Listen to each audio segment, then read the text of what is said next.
Welcome everybody to the Cobx CSGO Championship. We are down to the top 4 and at the end of today, one more team will make way, and the winning team will go on to face Wolves to earn a spot in the grand finals where Entity Esports awaits. Today, it is Semper versus Shooting Monkeys. Archie, what's up? Well, interesting map picks coming in from both teams. I mean, Shooting Monkeys picked Nuke, and then subsequently I think Semper picked Inferno, and then the final decider was Cobblestone. Curious because Cobblestone is a strong map for both the teams. Nuke, we've just seen Shooting Monkeys just dismantle Brutality on it a couple of days ago. Never really seen Semper play it. Inferno, on the other hand, is a very different story. It is a map that Shooting Monkeys often struggle with. So I have no idea how they're going to cope with Semper which is also a pretty strong team on Inferno. I think they did beat Team Wolf on Inferno. Or was it Inferno? No, they beat Wolf on Cobblestone, yeah. But yeah, Semper I think is more comfortable on Inferno as compared to Shooting Monkeys. So expect a 3-map thriller. That's all I'm going to say. It's going to be a 3-map thriller, and it's going to be a very difficult one to call because, as I said, Cobblestone a strong map for both the teams. But from what I've seen, Semper is a little more fluent on Cobblestone because Shooting Monkey is still a very execute-reliant team. And the meta has kind of moved on from raw executes and vanilla executes. And their play still kind of reeks of very executorish, oh, that's a Pokemon, whatever. So it's a very execute-heavy game style. So might have trouble against a more organized unit like Semper on Cobblestone. Nuke I'm giving to Shooting Monkeys, just based on the fact that I've never seen Semper play this. And obviously Inferno will be going to Semper Yeah, I kind of have the similar prediction rather. It's gonna be 2-1, Shooting Monkeys taking Nuke and Semper taking Inferno and Cobblestone. I do expect Cobblestone to be very close, but like you mentioned, I think Semper just have that slight edge when it comes to experience and just the raw talent. And first though, we will go into Nuke. We have, like I said, we saw Semper We've never actually seen Semper play on this map, and Shooting Monkeys, we only have one map to go back to, so very little data there. But as I say that, we're going live here with the pistol round. It's Semper versus Shooting Monkeys on Nuke. Semper starting off on the CT side. I mean, it is the favored side, so no. We will see. We will see, Observer. Yeah, this is probably gonna be his test of metal here on Nuke. And as always, it's just all 5 players on Semper running the armor, with Spy going with the smoke by, and it looks like it's gonna be a fast ramp play. Not a big fan because they can actually get picked off as they make their way lower, and already Revolve is taking a ton of damage. In fact, losing his head. And Spy rattles off a few shots, and down goes Markelon. Spy does get the kill onto Mythil. In the meantime, Cerebro's wrapping all the way from outer. Foxy's there watching and does spot out Cerebro as well. So now it all comes down to Forsaken, Cerebro, and Spy. Okay, Forsaken and Cerebro. Just as I finish that sentence, Spy bites the dust. And they know where Cerebro is playing from, so... The problem is bombs dropped in upper. It's dropped in heaven, and Forsaken. He's got it all to do, and does spot out one player, but he's gonna just bait out shots and he's gonna die. So he's playing from the stairs, that's ill-advised at best. And well, Cerebro does get the kill onto Foxy. I don't get this. So what they intended to do was go take ramp control, and then from there, most likely, go through hell. Based off of Cerebro's positioning, they wanted to take mini, and wanted to plant upper. That kind of fell flat on its face because they did push lower at one point, and then everybody just died there. And bomb getting dropped at heaven, not the best thing that could have happened. Anyway, first round on the board to Semper Nuke, a very CT-sided map. So Shooting Monkeys need to bring their A game because Semper are feeling it. Yeah, they seem to be on point. They're ready for the challenge here. They're going to go in with 3 UMPs, 2 FAMASs, Kit out on Hunter as well as Fonk. So we've had pretty much Starboy playing all the way around for Semper Is Fonk pretty much, is it like an alternate ID? Is it the same person? No, he's a stand-in. Oh, okay. Fonk's a stand-in. So that must be I'd say a small area for shooting monkeys to exploit, probably, because I've always seen, in fact, Starboys play in for Semper X. Not really. Fong's a pretty strong player, and he can actually hold his own. In the meantime, 2 quick kills coming in. Spy with the Deagle and Revolt with the Tech 9. That this force buy might just work out because Revolt has recovered a UMP, but Forsaken does fall to Fonk. It's a 2v2. It is doable. Bomb is dropped in vents, which is curious, and Revolt Beast does go down to Fonk, who is dangerously low. And Spy, it all comes down to him. He needs to make a play. There's 48 seconds left on the clock, ample time to work with. Oh, wait. Bomb is dropped on rafters? What? The worst possible place to drop bomb. Yeah, he's not gonna have enough time to go ahead, pick that up, and get the bomb plant in by the looks of things. Only 30 seconds remaining on the clock. The first guy apparently did drop the C4, so... Oh, thank you, Mr. Observer. Always appreciate the insight. And Spy failing an easy jump. Alrighty then. Finally, second time's the charm. 13 seconds on the clock. And it's more or less over. He's made a ton of noise. He's gonna die in 3, 2... Whoa, just about to... That's wrecked. Anyway. I think he might have still been able to get the bomb plant in. Just barely made it, but yeah.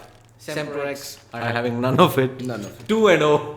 And they did lose, if I'm not mistaken, a couple of weapons in the previous round. I mean, make it 3, I think. It was they lost 3 guns in the previous round, but they... And including one FAMAS, okay, that's going to be dangerous. But then they do have 4 UMPs on the roster right now, on the cards right now, and they can actually farm up that dirty SMG money. No problem there, but what's worrying me about shooting monkeys is that they're looking quite disjointed. I mean, granted, it is just force buys and pistols, but there we see Impale getting the opening kill on Marklon, Impale getting Forsaken, Fonk getting Revolt Beast. Cerebro is found out by, Impale is found out by Cerebro, but again, instant trades coming in. This is good stuff. This is good stuff. They're playing trades, Semper X, they're playing the trade game very well. The numbers game is on point right now. But it remains to be seen what they do in the first gun round. Oh, and Spy making it a little bit more expensive than it ought to have been.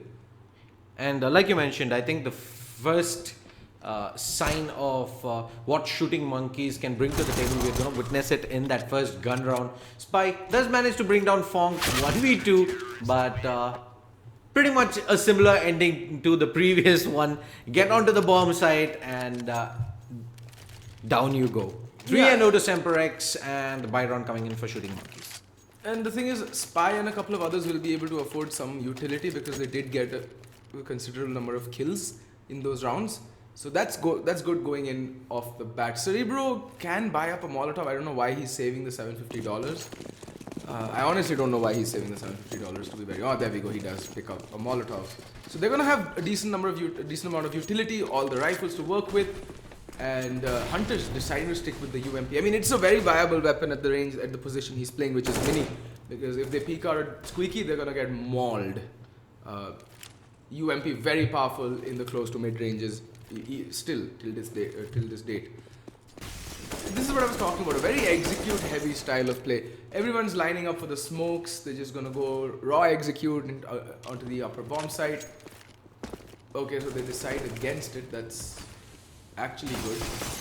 But I like the fact that shooting monkeys have taken the time to learn up all the smokes, the executes, and they have the right approach to gameplay, to the game, but as of now, they really need to refine their takes a little bit more. And Cerebro should spot out Hunter, who is crossing. In the meantime, Forsaken and Marklon and Spy all fall as they make their way into the upper bomb site.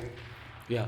Cerebro opens up Squeaky and just sees a barrage of bodies down there from the T side, leaving it all down to Revolt Beast. He gets one and gets tagged all the way down to 10 points of health. Fonk is gonna give the 4th round on the board for Semper X, and the gun round isn't looking any different either, Archie. Very disjointed and similar yet again. Like they again still rely very heavily on their set executes, and this is the mark of a new team that's trying to play the game properly. That's the evolution of every team that starts playing Counter-Strike seriously. First you'll learn the executes, then you'll start realizing that executes won't really work against more seasoned and better teams, because the meta has evolved. Now if you see what Fallen's initial team, the first team, I forget the name. Luminosity game? No, Oh no, the one before that. Yeah, Alright. I forgot the name.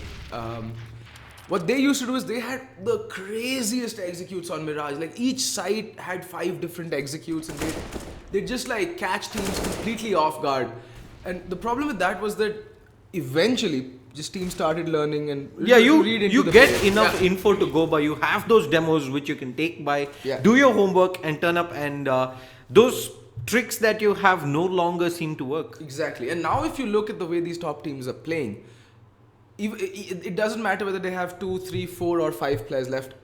Every player and for every player kept alive, good in-game leaders will have 5 to 6 different flexible executes each round, which rely more on picks and play off of picks and positioning and misinformation.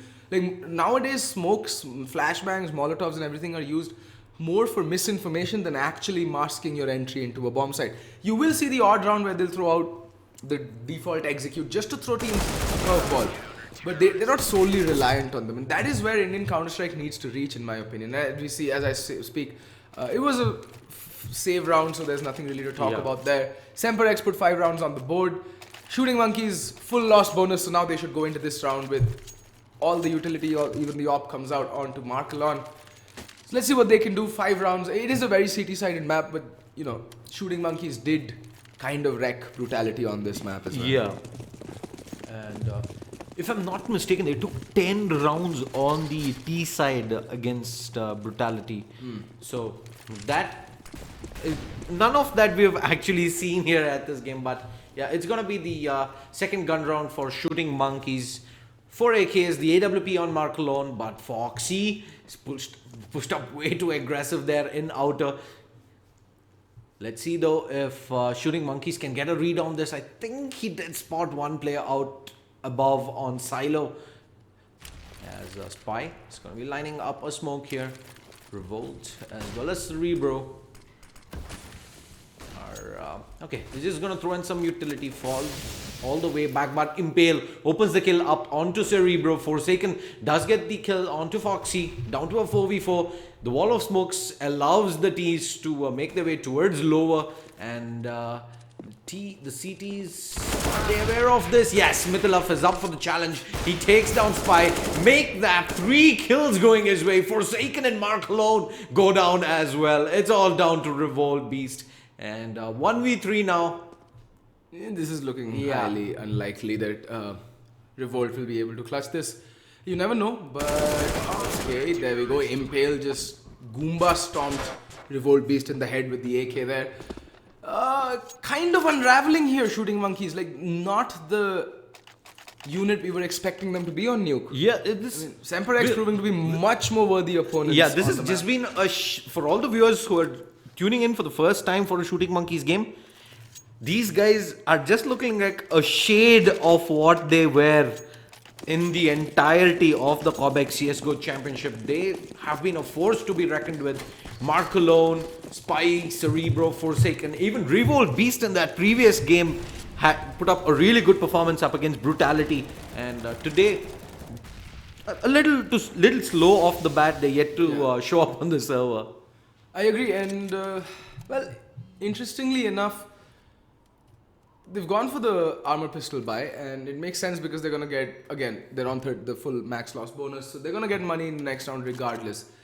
What's worrying me is the lack of any dynamic strats being called. There we go, the door will get blown out and the smoke comes landing. Oh, counter nades just gonna go raining in, and Spy's just walking out onto the bomb site, gets one kill, but does get taken down, and everyone's just walking in one by one, not really checking corners. Forsaken does find Impale, but Fong there to clean it up.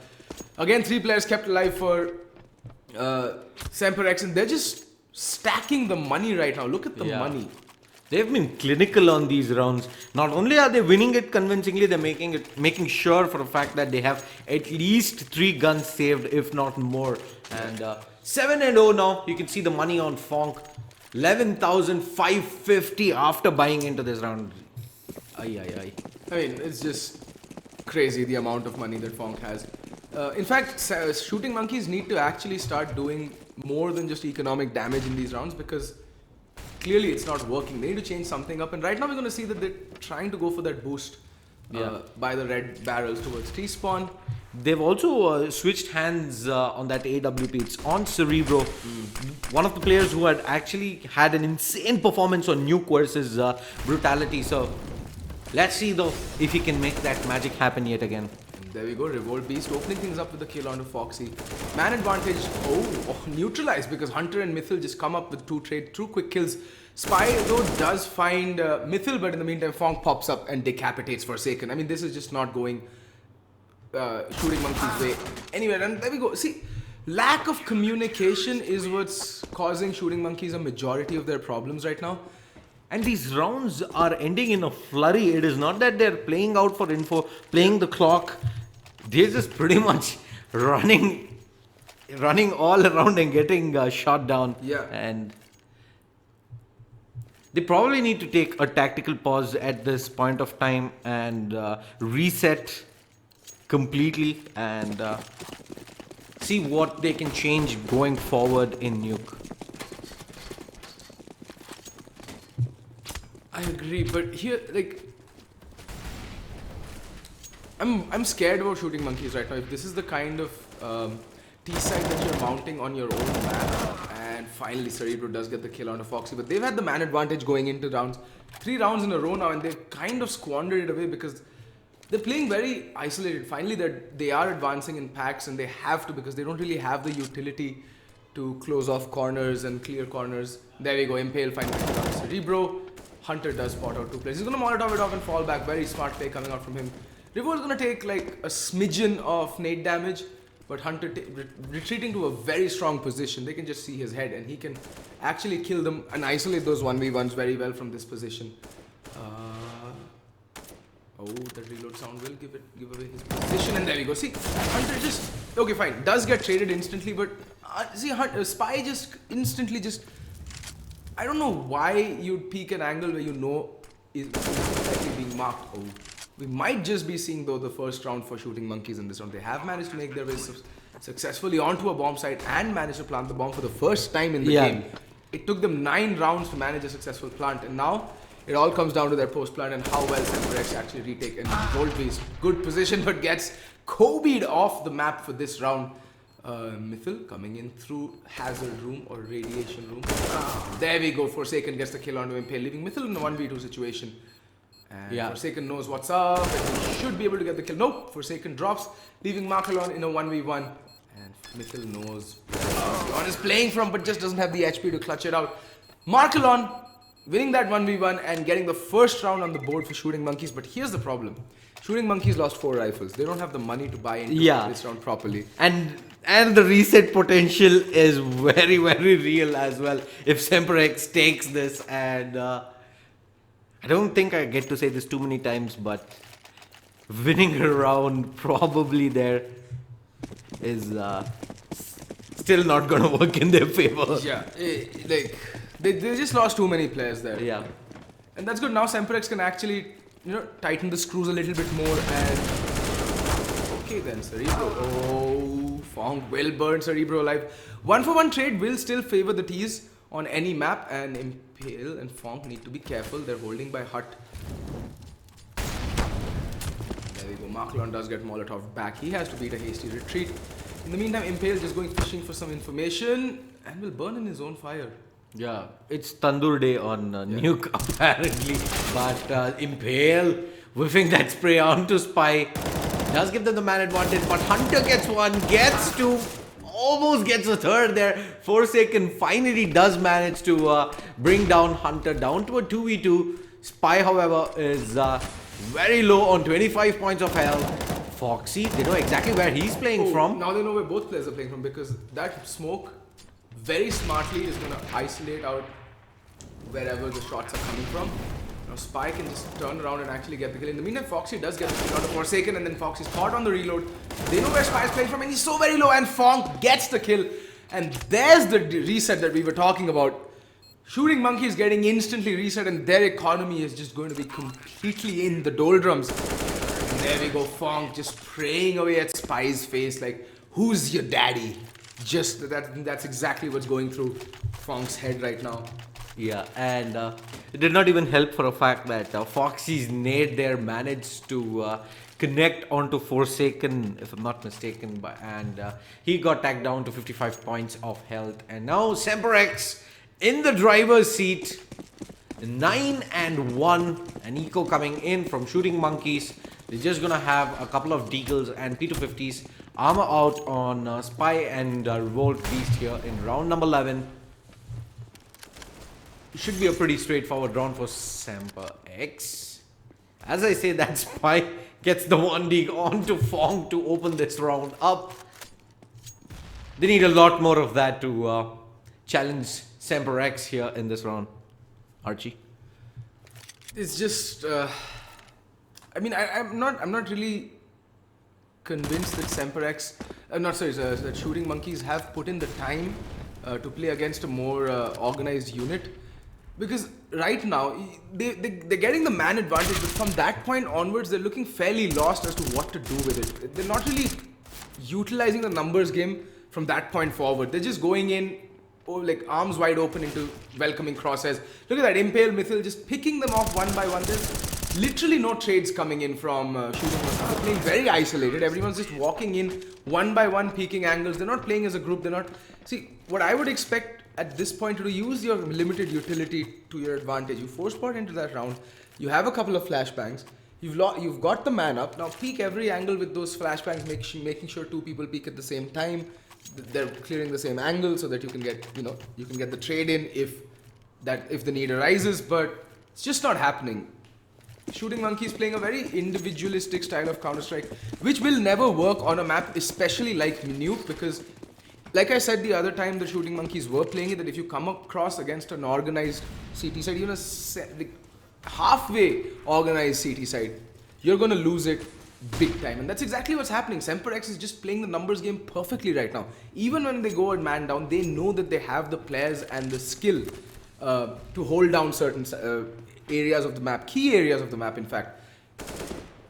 And every time Shooting Monkeys go down that run, Semper X just doing an exemplary job in fact of shutting it down round after round.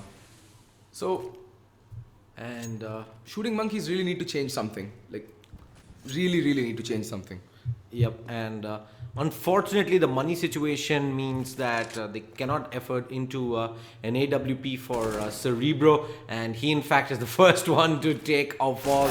And Spy does manage to get the trade frag out onto Impale, who was at Garage, but Hunter is going to have a lot of teas coming his way, and it's going to get flushed all the way back out into Hell. And that does give them control of ramp. Spy is coming in towards A here. Forsaken continues to ensure that there are no CTs coming in for the flank. Spy spots one player out, but Mythil is ready for the challenge. Mark alone coming out of Squeaky is gonna get... it finds us Mythil F, who does get traded away by Forsaken. Fong gets the kill, and Hunter... See, they keep 3 guns alive yet again. Shooting Monkeys. They're just completely capitulating. And here's what they're doing different. When they played against Brutality, they went a lot more aggressive outer. They got outer control in most of the rounds that they won. And I was talking to Equitas recently, and he's of the opinion that for Ts it is essential to gain outer control, because if you have outer control, you can actually choose where to go very easily by not exposing yourself to that many tight corners and angles that you have to clear out. You can make your way up mini, or you can go down secret.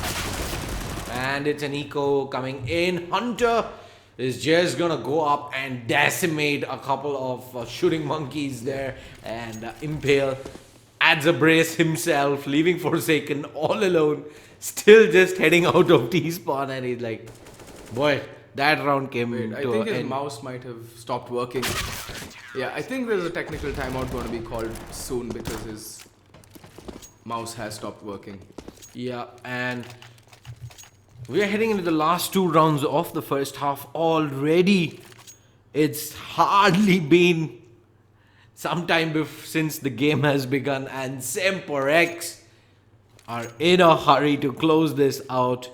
Nuke, the map pick coming in from Shooting Monkeys. We are yet to see a glimmer of what they got to this map versus Brutality. Like I said, they've changed something up tactically. I don't know what went through their minds, why they've changed their approach so differently. Against Brutality, they went for outer control round after round, and that's what gave them so much of an advantage going into the A-bomb side, even the upper bomb side, because what they were doing is they were committing 3 players outer, almost always getting the pick. Because initially it was Venom who was playing outside, Yeah. and I think he was suffering from his PC was lagging, or he was getting FPS issues, which is why I think Adi stepped in after the 9th, 11th or 12th round mark, Yeah. if I remember correctly. And Adi made a huge difference. Like, he played half the game and he was top fragging and had the highest IR. Like, Adi seems to be the kind of player who's extremely comfortable on Nuke and would be my choice of player for Brutality to play on that map, or at least IGL or call on Nuke, especially for Nuke. He seems to have a very good idea about the map.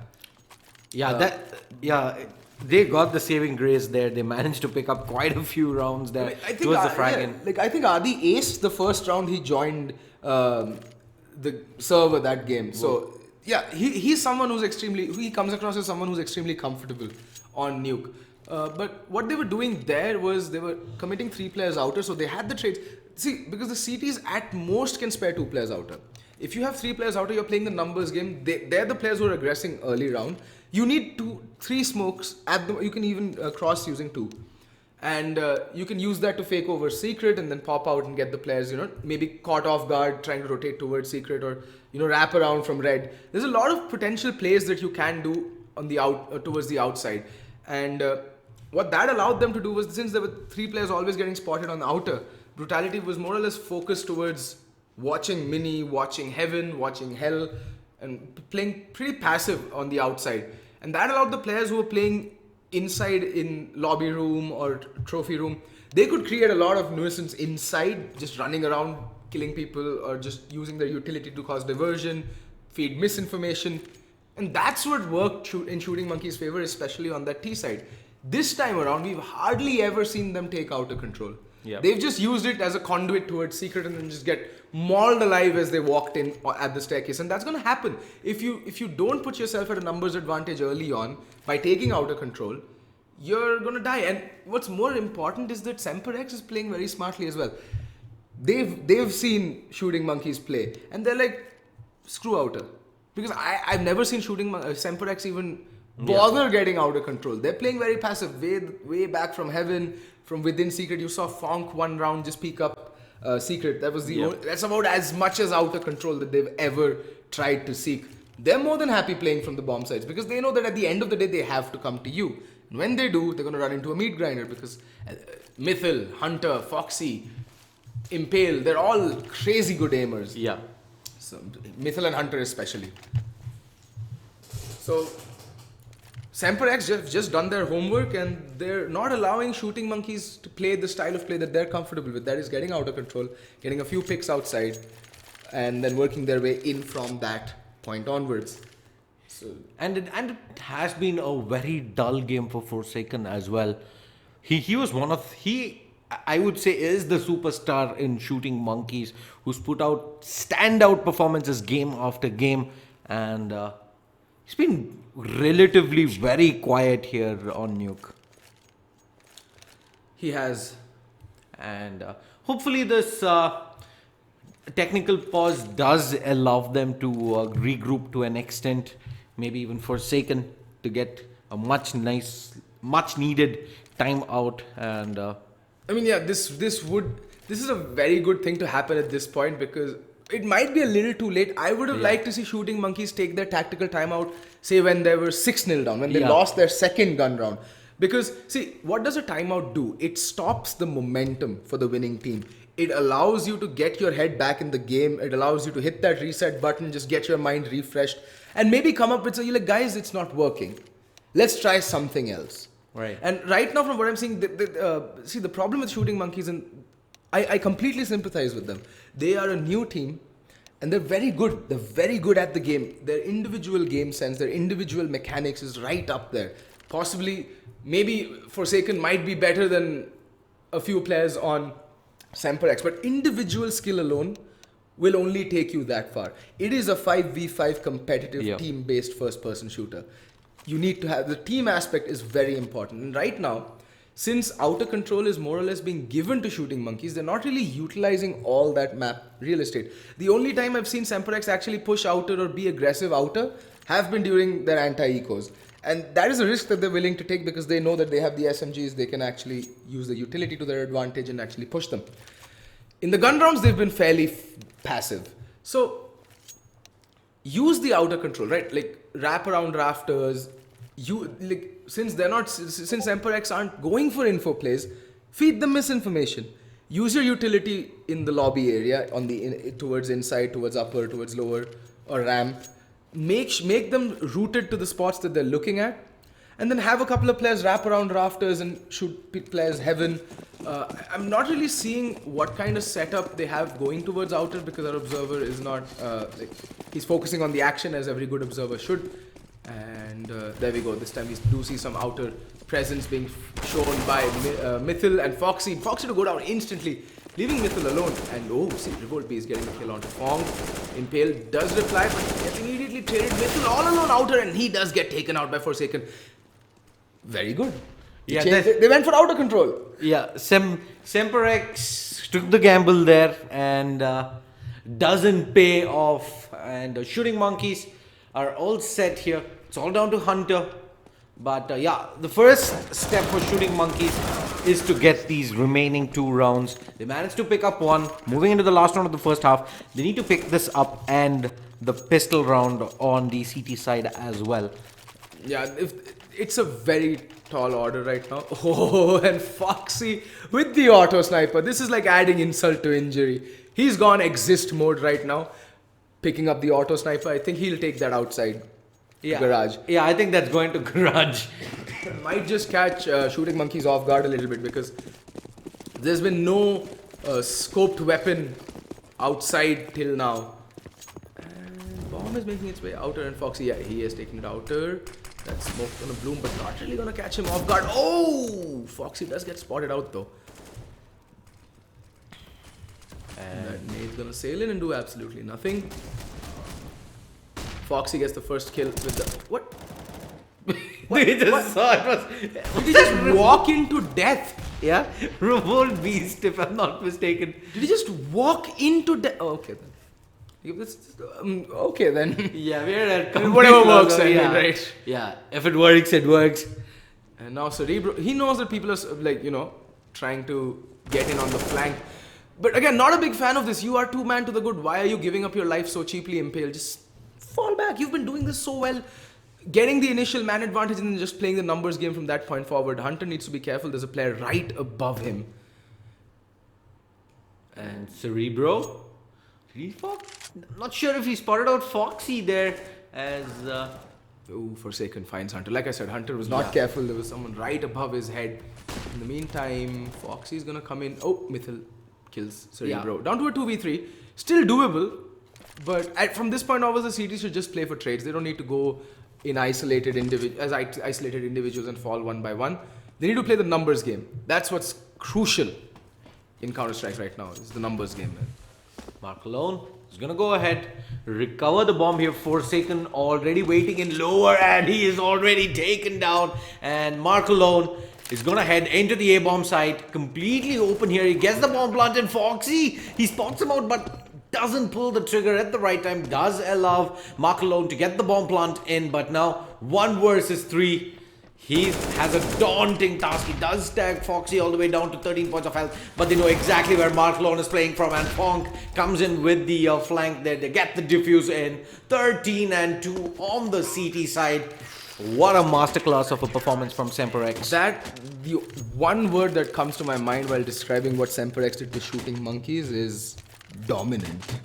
Like, I would categorize this under BDSM, but that might not be... that might not bode well with the might be too younger graphic, audience. Yeah. Kids don't search what BDSM is. Don't Google it. Yeah. You'll Archie be didn't scarred. say it. You didn't hear it. Yeah. But yeah, I think it would be best for Shooting Monkeys to just, if they do lose this, it would be best for them to take a step back and revisit their basics. Their mechanics are in place.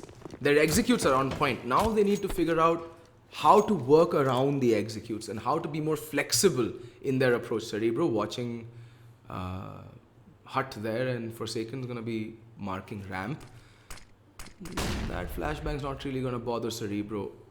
Let's see what Semper X bring on their T side actually. It is a CD-sided map, and Semper X being a more put together unit. There we go. Cerebro playing a bit aggro and then getting the kill onto Foxy. Mythil not really ready to get the trade, but in the meantime Fonk does get the trade, and Mythil taking a lot of unnecessary damage and unable to return it. Forsaken is just gonna get overwhelmed by the tease there. Hunter coming in with the kill, and Mark alone gets tagged all the way down to 7 points of health and eventually finished up by Hunter there. And 2 players alive on Shooting Monkeys. Semper X showing us how pistols are done, and Spy and Revolt Beast in fact get 2 quick kills, but Mythil does finally manage to bring down Spy, leaving it all down to Revolt Beast. It's gonna come in, spot 1 player out there in Vent, and bang. There we go. Yeah, they perfectly played there. They bait Secret, out yeah. Mythil F and Impalers there to punish Shooting Monkeys. They lose the pistol round, and with that, probably the game as well. Yeah, and see, this is what Semper X did on their T side that Shooting Monkeys didn't. Even though Cerebro did open things up with the kill onto, I think it was Foxy? No, Impale. One of the two. They played the numbers game. Yeah, I think it was Foxy. Impale did clutch the round. Impale clutched the round, yeah. So it was Foxy. So the T's from that point on moved as a pack. They went ramp, got the kill onto Forsaken. Then they got the second kill, and from that point onwards, they knew that it was a trade game. They didn't have to go one by one. They played in packs, and Forsaken's Deagle. How can we underestimate Forsaken's Deagle? But Impale just impales both Markalon and Forsaken along with his Deagle. Yet again, numbers advantage to the T's. This is something that Equitas was actually stressing on very vehemently the other night, is that once you're a man up, just play the numbers game. Yep. Play for the trades, they're always going to favor you unless someone lands some crazy spray down, in which case you can't really help it. Those are unaccountable. Those things happen. Random stuff keeps happening. But just look at the money on Shooting Monkeys. what money? Yeah. What money? The broke. Shade. They're absolutely broke. They're broker than Somalia right now.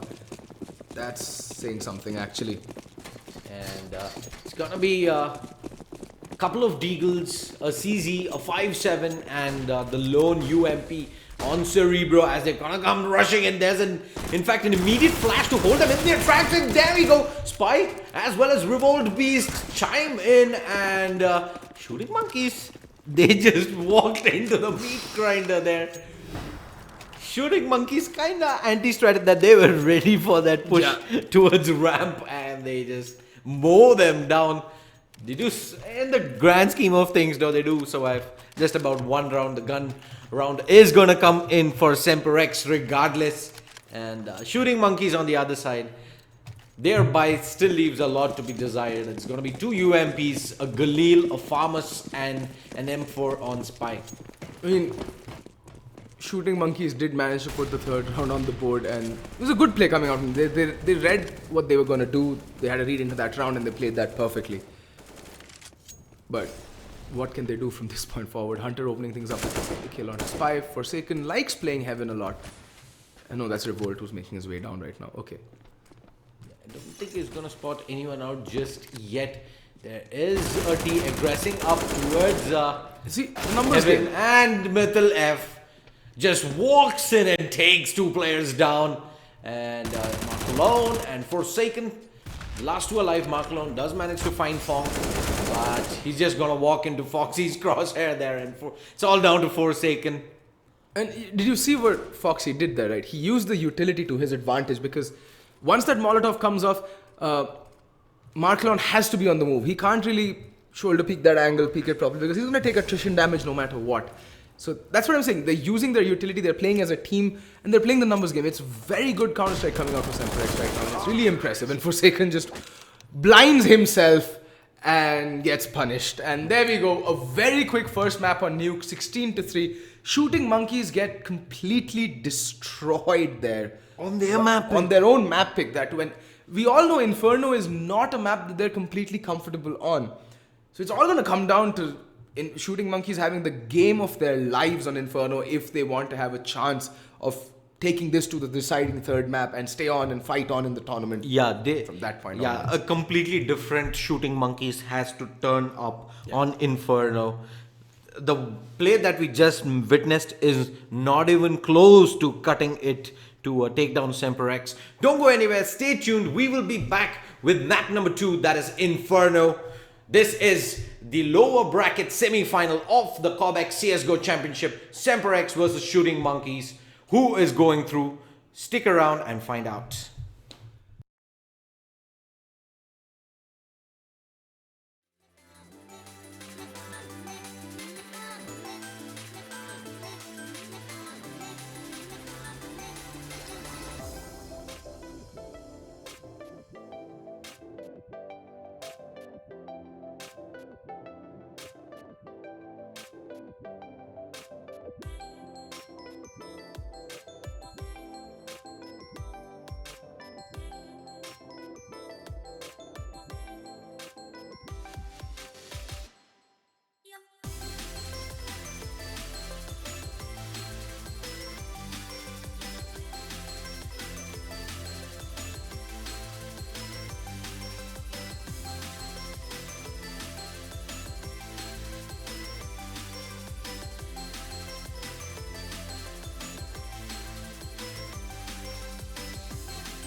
and gentlemen, welcome to Map 2 of this best lower bracket semi-final between Semper and Shooting Monkeys.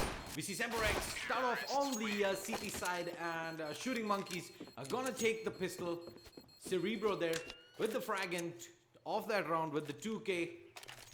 And we apologize for the delay. We ran into some GoTV problems. It's commonplace actually, GoTV.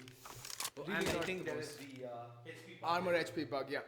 But anyway, Shooting Monkeys picking up the first round on the T side of Inferno. This will be crucial because, you know, they need all the confidence that they can get from that drubbing they received on Nuke. Oh god, what a map that was. But second map, this is Semperx's map pick, so I would assume that they will be the ones coming out on top. 8-stack going down banana and instantly Markelon getting nuked off the map. It's like they dropped Fat Man on his face there. Oh, Markelon unfortunately getting naded to oblivion. That leaves Shooting Monkeys in a bit of a pickle. That nade stack working out very well for Semperx. Yeah, lucky for Shooting Monkeys though that Semper are not able to recover that weapon just yet. So they're gonna have to make do with these upgraded pistols. We see smoke coming in towards long 2A. Forsaken working mid. Mithlef is gonna be playing in at balcony up and personal. And Foxy and Fonk are going to be playing in the B-bomb side. Fonk playing in the start. Foxy capping away. Finally does manage to find Bo3. Gets traded away by Spy, and Forsaken and Cerebro are going to be on point. And that is the B-bomb side going the way of Shooting Monkeys. Retake time now for Semperx 2v3. His bomb yet to go down. Forsaken in the back, but there we go. Forsaken on the missile and cleaning things out with the kill on Hunter as well. Yeah, a very clean round coming in from Shooting Monkeys. They lose only a couple of weapons there, and Semperx full eco time. Shooting Monkeys off to a good start, something that they needed to build the confidence up here in map 2 after that drubbing on Nuke. I swear, like, they needed these few rounds. Hopefully this will allow them to get their head back in the game. And yeah. It's gonna be pretty much no investment coming in from Semperx. Just the decoy on Foxy as they're gonna come rushing in towards mid. Metal is gonna get flashed off for the moment. He's gonna have tease. Just overwhelmed him. Gets the headshot onto Cerebro. Drops him dangerously low to 17 points of health, but he does manage to pick up the kill regardless. Impale just a little late. Markelon on his way out, and he's gonna take down remotely.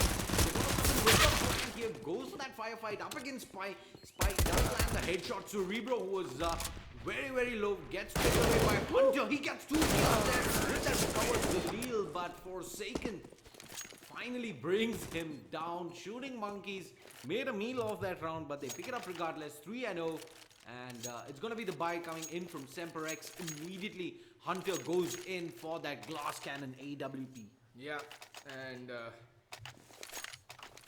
buy round coming in from Semperx. What can they do is the question. I mean, they did pick up a few crucial kills on the full eco there, in fact. So, Shooting Monkeys need to be a bit careful. Pretty light on the utilities so far is Semperx, but I mean, that can all change in a heartbeat. And there we go. Hunter not even being able to make his way out. Just the floor is lava, ladies and gentlemen. The floor is lava. Foxy does retrieve the op, and he's going to chuck it away towards the bottom side. Yeah, just ensuring that Shooting Monkeys cannot easily retrieve the green gun back. And Impale has moved into position. In fact, he has taken up the AWP himself. We've seen that Impale is no joke with that sniper rifle. He is the secondary opper for the treatment team, and Impale, if he just rattles off a time or two, he can get some serious damage in, but he's going to take some damage in return and do nothing in return. Wow, Shooting Monkeys off to a great start on Inferno. Yeah, we kind of expected Semperx to run away with Inferno. Seems like that's not going to be the case here. Shooting Monkeys seemed, I'd say, a little rusty when they did go up against ERT on Inferno. They managed to drop 13 rounds. But Foxy playing up that card does manage to get Spike. Takes down Impale. Revolt gets Foxy. And that is the B-bomb site now taken by Semperx and Fonk. it's pretty much gonna be save time for Semperex here. No reason to go in for the retake with a two-player disadvantage. Shooting Monkeys, they're gonna take the first gun round of Semperex as well. Yeah. And 4-0. Things looking very promising now for Shooting Monkeys. Seems like they did put that nuke game behind them. It does seem like that indeed, and it's very important that they actually shrug it off and start afresh. It is Semper X's map pick, so they're gonna have to bring their A game here, Shooting Monkeys, and it seems like they have arrived. Interesting to see the Semper X kind of dropping the ball there, not really going for anything, and they should go for a full eco, maybe upgraded pistols, and that should be all that they should be investing in this round. Because, well, they're going to get $3,400 in the next round and they can actually put up a decent buy, including the op-out onto Hunter, and make something happen. The lack of armor on Hunter really was telling this round. He just got burnt alive even before he had a time to rattle off a single shot on the big green gun. And I think he should have been the player playing passive, probably summoning coils, instead of taking that aggressive peek towards Banana with absolutely no armor on him. And now it's just gonna be those two weapons that they carry forward, the Max 7 as well as the M4 on mid left. Spotted out but impaled. The aim punch that no armor brings to the table just to land his beaks. Ooh, Fong might just push this He's hearing a couple of footsteps going towards Force there. Hunter and Fong just fall without even putting in a single kill. That is gonna be very hard. Mythil should just look to save this rifle. Like, he's having to save 2 rounds in a row and he shouldn't go in for this retake. Maybe leave it up to Foxy to make and get some exits here and there. But I don't think that's gonna happen either. He's had absolutely no action come his way in 2 rounds now. And Shooting Monkeys, a critical round. They're gonna get their 5th round on the board. And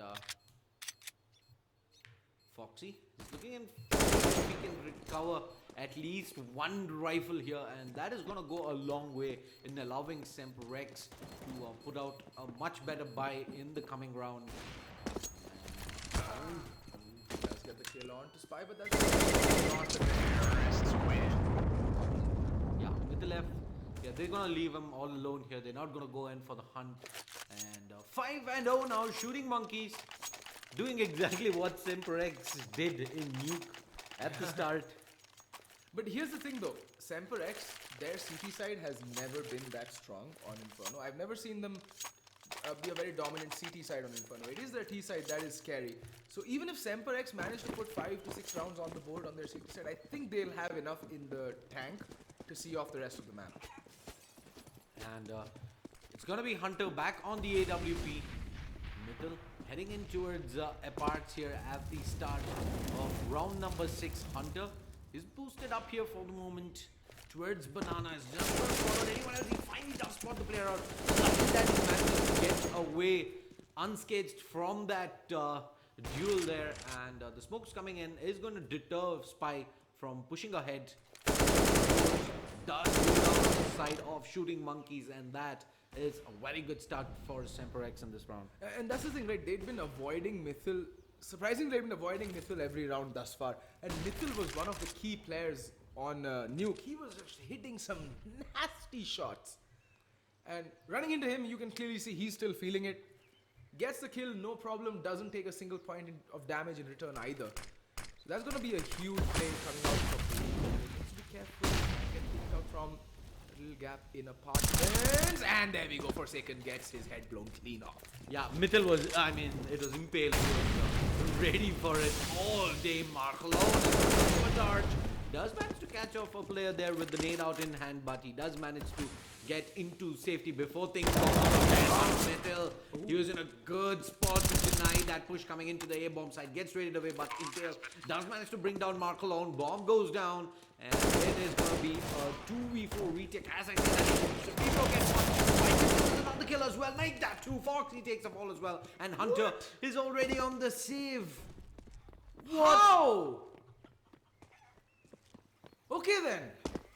Spy with the play of the... Why? Exactly. Why though? Why though is what our observer is saying. Why though? And that's exactly right. You have utility left. Just flush out the player on site. And why though? How do you lose a 2v4 retake? Yeah. The Spy hitting some nasty shots. The CT's peeking him one by one. It's a comedy of errors happening right now on Inferno. Shooting monkeys with 6 rounds on the board. They will lose Spy, but that's inconsequential at this moment. They have money for days. Yeah. They're pretty much counting their stars there as despite having the man disadvantage, they get pretty much an easy entry into the A bomb site, and Spy stepping up, Cerebral landing a very nice shot as well, and Shooting Monkeys now have forced Semper X into yet another, I'd say not a convincing buy. It's gonna be 3 rifles, make that 4. Fonk is gonna have only a farmers to work with, and Hunter out with the AWP yet again, but the utility is gonna be not all that great on the CT side. Now it just comes down to them hitting. And Hunter is gonna go down without even firing a single shot. Yet again. And man advantage to the T's. Wow. Okay. Mark Lone just casually walk up mid. Hunter doesn't even spot him out. He gets the easy frag. And that's the AW. Mark Lone gets the pick onto Impale out in Arch as well. And full library control now in favor of Shooting Monkeys. Foxy. It's gonna be holding the B-bomb side. He's gonna have Spy coming his way. Long spray down, but Foxy goes down as well. Leaving Fonk and Myth left, the last 2 alive here. Both of the players are playing at the A-bomb side. Mark Lone takes down Myth left, and Fonk goes down as well. What are we witnessing, Archie? What is Markelon doing? He got a 4K. What? How does he get a 4K? He just walks up mid, takes down the offer, walks into arches, takes down the player on the rotate, that's Impale, waits in library and gets the 2 players playing pit. Okay then, Markelon's just, someone's blown a brand new soul into him right now. Holy hell, he's just playing out of his mind. Yeah.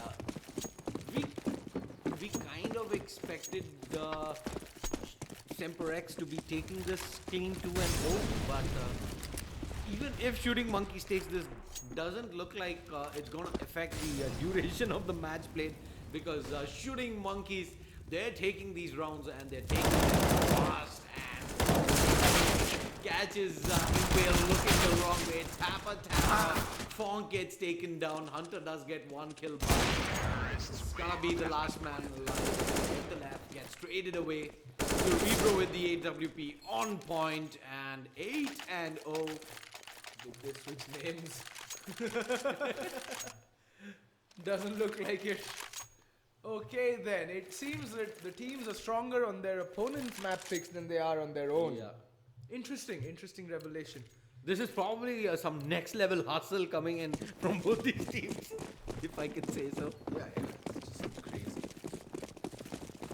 And now it's gonna be the buy coming in for Semper X, who managed to bring out the AWP on Hunter, but he's been very underwhelming on Inferno here. But Impale boosted up, gets 1 shot, multiple players out, takes 3 down before he finally does get brought down by Spy. They know exactly where the bomb is as well.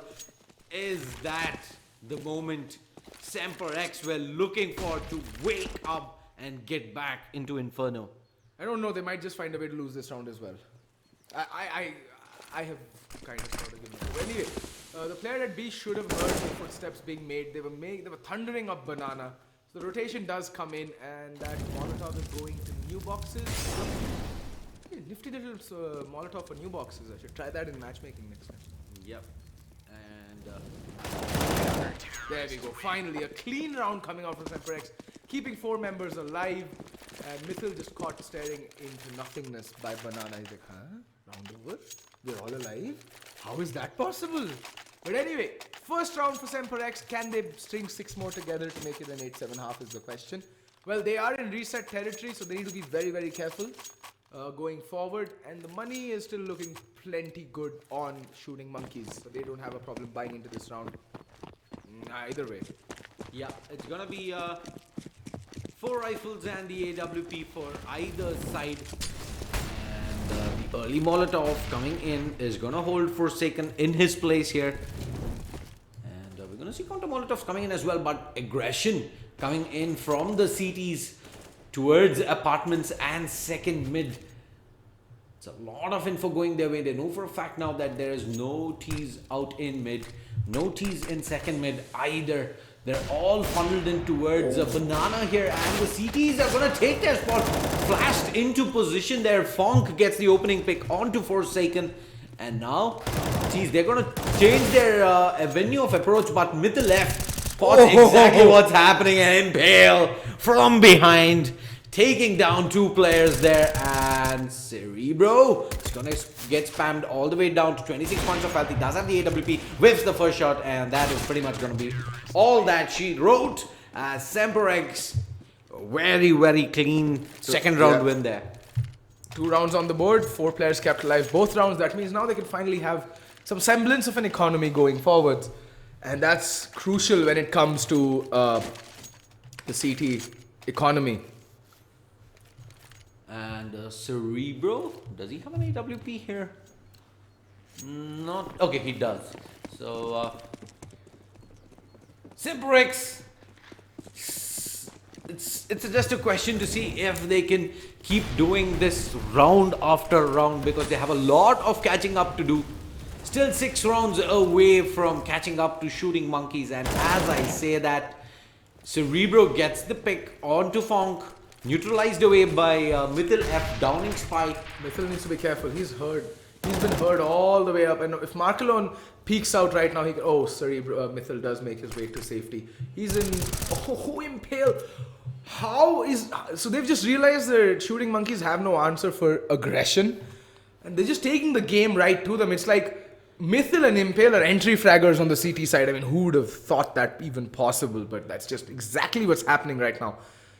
Now, man advantage to the CTs, they should just back off and not take these unnecessary fights. Hunter with the op train towards what?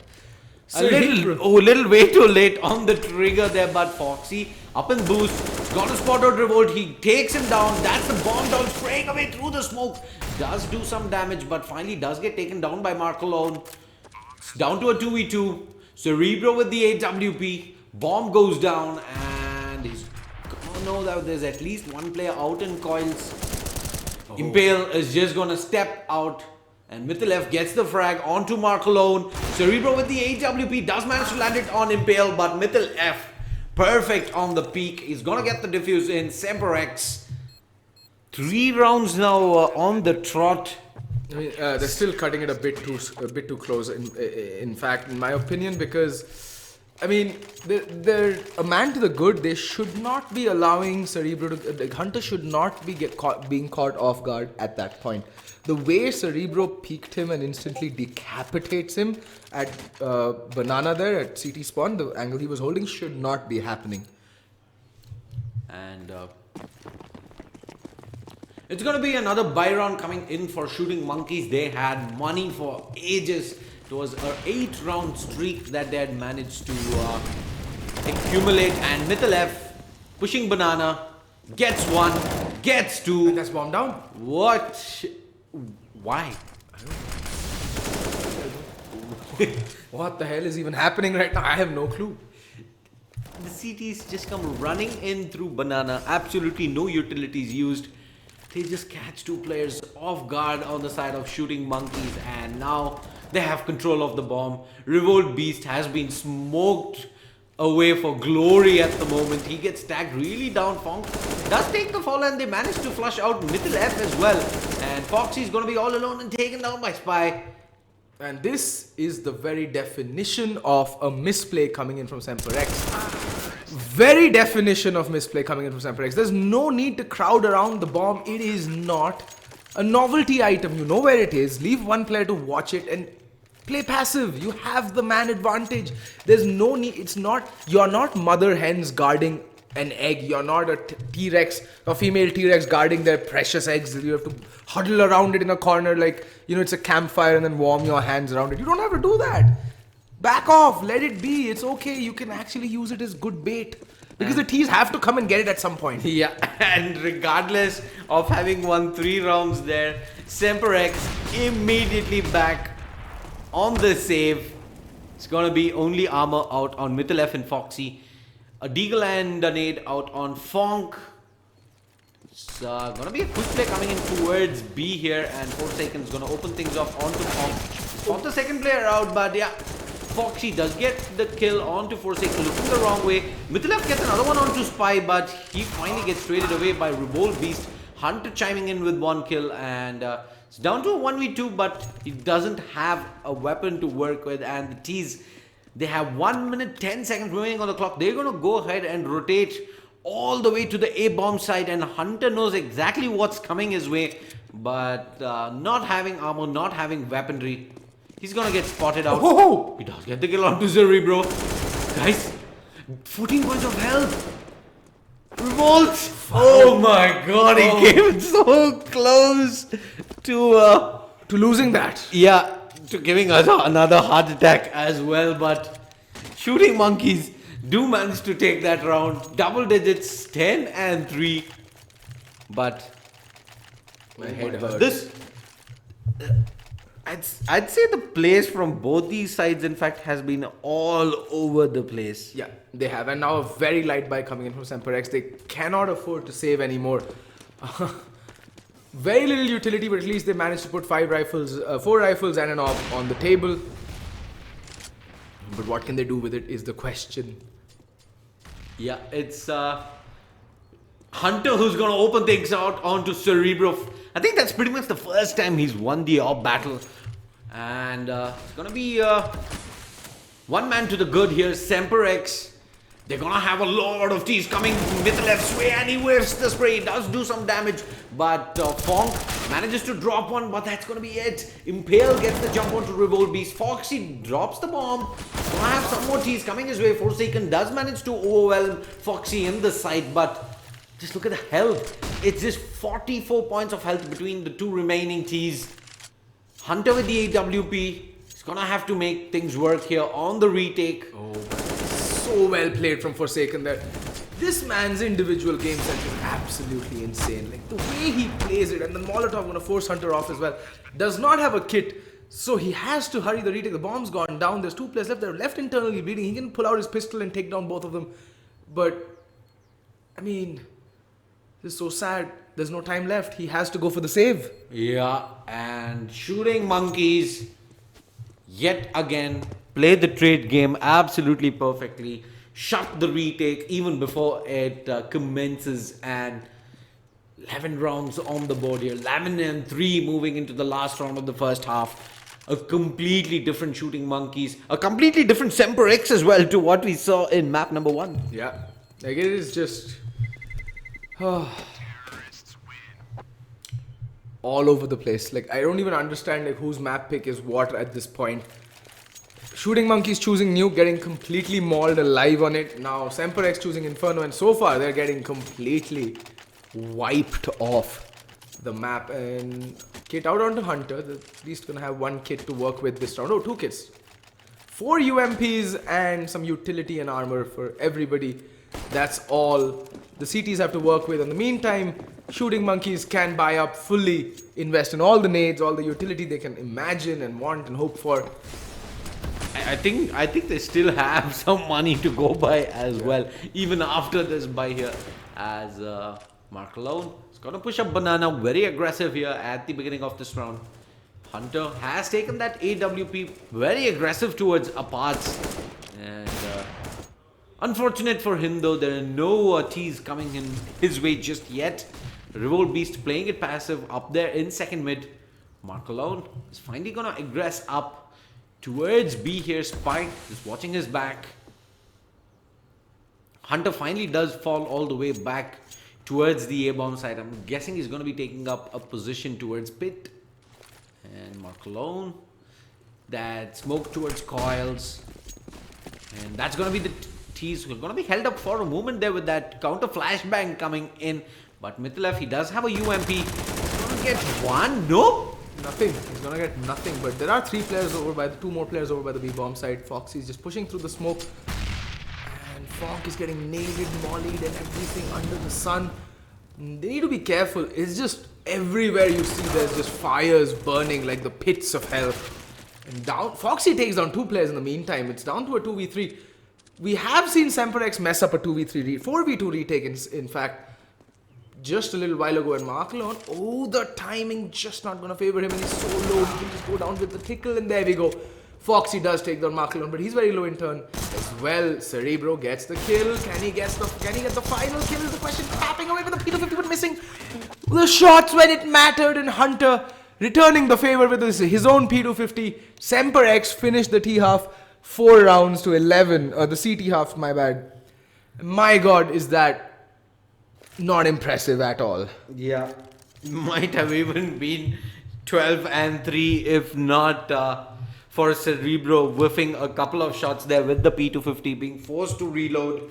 And Semper, you did say that their T side is strong, so this is still not out of the realms of reality that they can pull this back, but that's a lot of ground that they need to catch up on. I mean, Shooting Monkeys did lose a lot of rounds on their T half against Yeti, but pulled it back on their CT side. So, Semper is a team that loves to aggress, is a very random team, which is what makes them a primarily T-sided team, because they have the players like Mythil and Hunter, which is crazy godlike aim, and then they have Impale, who are good, solid support players, and they're good players all across the board.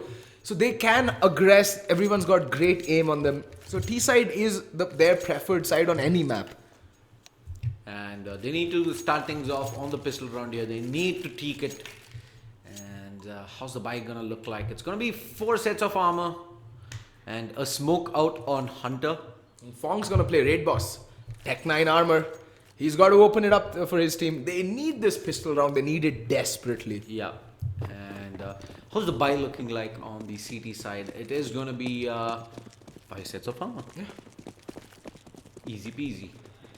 And smoke is gonna be coming in towards short to A, and they're gonna come in towards Arch, and Spy is gonna get spotted out. Fong leading the charge, tapping away, still doesn't manage to do much of a damage there. Spy down to 61 points of health. Forsaken is playing his favorite position up at Graveyard. Spy is gonna see 1T coming his way, goes to that firefight, but Mythilef as well as Fong get the kills there, and Mark alone managed to drop the bomb carrier, but he's gonna get swarmed all around by T's. Meanwhile, Mark alone and Forsaken do get 2 kills and make this a little interesting here. Bomb does go down. Man advantage to Semper and Fong very low here. Revolt, he's gonna jump up and he's gonna get taken down there, leaving it all down to Forsaken.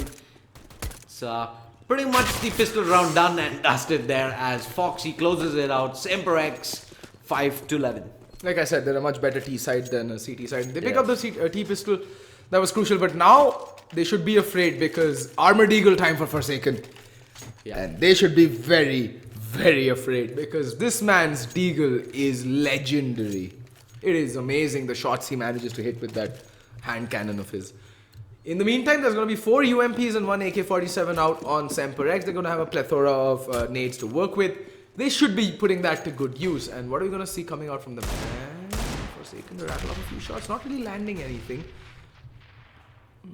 Fairly spread out, they're not really committing to anything. I like this right now coming out from Shooting Monkeys. They are aggressing up like T-halls and going into a... Oh, but Impale just completely eviscerates Spy's face, reshaping it and redrawing it to his heart's content. And now, okay, Mythilef finds Forsaken, Hunter finds Revolt. 3 players down. Oh, Markelon does manage to get the kill onto Fonk, but that's all she wrote. And a very clean anti-eco coming out by from Semper. Semper just played it patient. Yeah. The CTs, they waited it out and finally they decide to push, and they pay the price. Little did you know, there was Semper waiting pretty much everywhere on the map. They get the frags and a very nice anti-eco coming in, but it's going to be the full eco from Shooting Monkeys here. Another throwaway round. Semper should have this in the back, and if they do, it is going to be the lead cut down to 4 rounds. And the lead that Shooting Monkeys did have all of a sudden doesn't look all that impressive now. Oh, but Spy opening things up to the kill on Fong. Still taking a ton of nade damage, and Cerebro does finally pass out. This is not looking good. Hunter does get the kill onto Revolt Beast, but it's a 3v3 and players are so very low. Cerebro just charging through the smoke, and all of a sudden it's down to a 2v2 and they're so very low. Foxy, pull out your primary, son. Marklon has recovered a UMP and has a P250. He can actually do this. All he needs is for the stars to align, or at least the players to line up, and he can just get them in one fell swoop. They're so low right now. But Bomb has already made its way towards the A-bomb side. Bomb is going to go down, and they do have some utility to expend as well. Mark alone. Well, he's doing the smart thing. Yeah, he does get the AK. He's going to go ahead and recover it. Semperex pick up the round, but that was a lot of damage inflicted by Shooting Monkeys, who managed to take away the AK as well. Yeah. 7-11 now. 4 rounds the lead for Shooting Monkeys. Who's your money on Archie? It's too close to call right now. Like a round this way or that way could tip the scales in either team's favor at this point. So both teams need to play the game of their lives, and there's very little window of like margin for error on both teams. And using another UMP, not the best thing that could have happened. Yeah, I think they were going to go ahead and upgrade it regardless here, knowing that there's going to be a strong buy coming in from Shooting Monkeys, especially with that saved up AK. In fact, Cerebro is going to be able to afford up an AWP as well. Do AWP out on Semper X here. Hunter is going to be wielding that UMP. I mean, it's okay. T-side Inferno, you don't necessarily need an op. It's always useful, but it's not necessary. And aggression coming in towards second mid here. 2 players heading up there. Forsaken with that smoke down. Okay, we're going to see a reset. Yeah, I think the players were lagging on the server there. You could see. We could see Forsaken, in fact, glitching around the balcony there. But yeah, 7-11 now. Match is paused. For all the viewers who are just about tuning in, this is the lower bracket semi-finals, best of 3 of the Cobx CSGO Championship. We just witnessed Semperex take map 1 in convincing fashion, 16-3 on Nuke, which was Shooting Monkeys map pick, and now on Semperex, their own map pick. They're down 7-11, but they are mounting a comeback.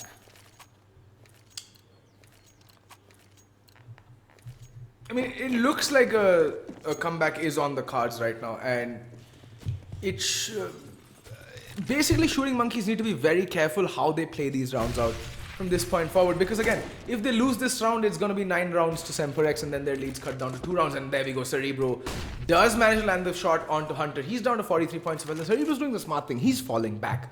He doesn't need to take these fights in the aggressive angles. In the meantime, as they relinquish mid control, they push up Banana to gain map control elsewhere. Very smart plays coming in from Shooting Monkeys right now. Very, very smart. And smokes being lined up here for an A execute, and Spy. Wow. Spy. Getting torched down to 12 points of health. As Cerebro is going to spot on player out. He lands the shot onto Impale. He's going to get Molotoved away for the moment, but that Molotov came a little too late.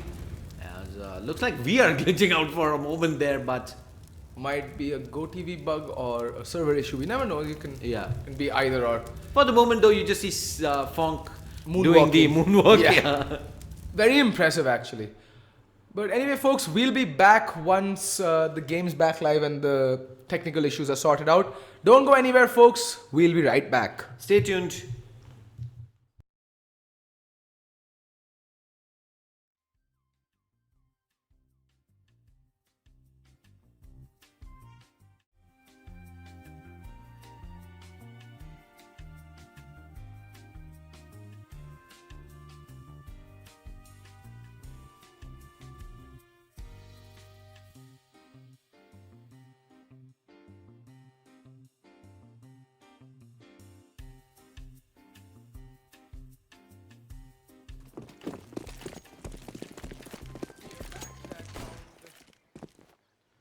Is gonna get replayed, I think.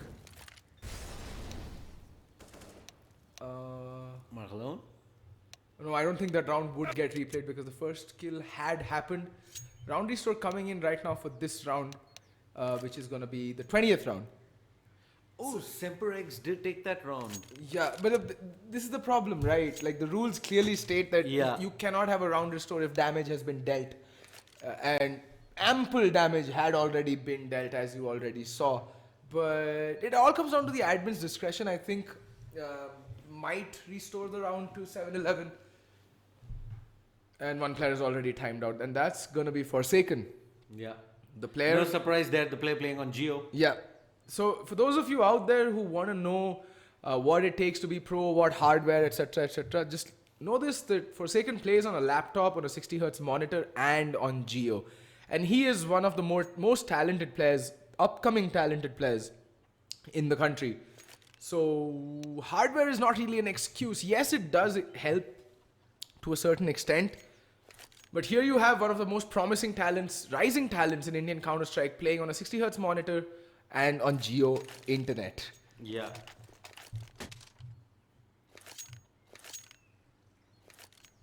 We do have the final player connecting in there, Forsaken. And there's going to be an AWP being passed out onto Cerebro. And 11 and 8 though. Very little amount of money to invest into for shooting monkeys, and interesting choice though. They decide to go in with one AWP, that's it, on Cerebro, and just upgraded pistols to support that. We didn't see the frag end of that round, so I'm not even sure if that was an AWP save. It had to be a there we go. The AWP out of the round even before it was in it, frankly. And now the man disadvantage to the CTs, and it's going to be, looks like it has all the writings on the wall for a 9-11 round, and I think the lag is back. Yeah. Unfortunately though, that does mean Semper X got the player advantage before this happened, so. Yeah, so I don't think a round restore would be on the cards as of now, yeah. Mythil F does get the kill onto Mark alone. Brings it down to a 2v4 here. And this Roll Beast playing up at CT. And was that player damage inflicted? Yeah, I couldn't really make it out there, but it's all down to Forsaken here. And that deagle though. Yeah. But the bomb has gone down, and I don't think a retake is really on the cards right now for Forsaken. Look, he's such a smart player. Just look at his movement. He's so aware of his corners. Like, yeah, he did die there. He didn't have any armor or anything to work with.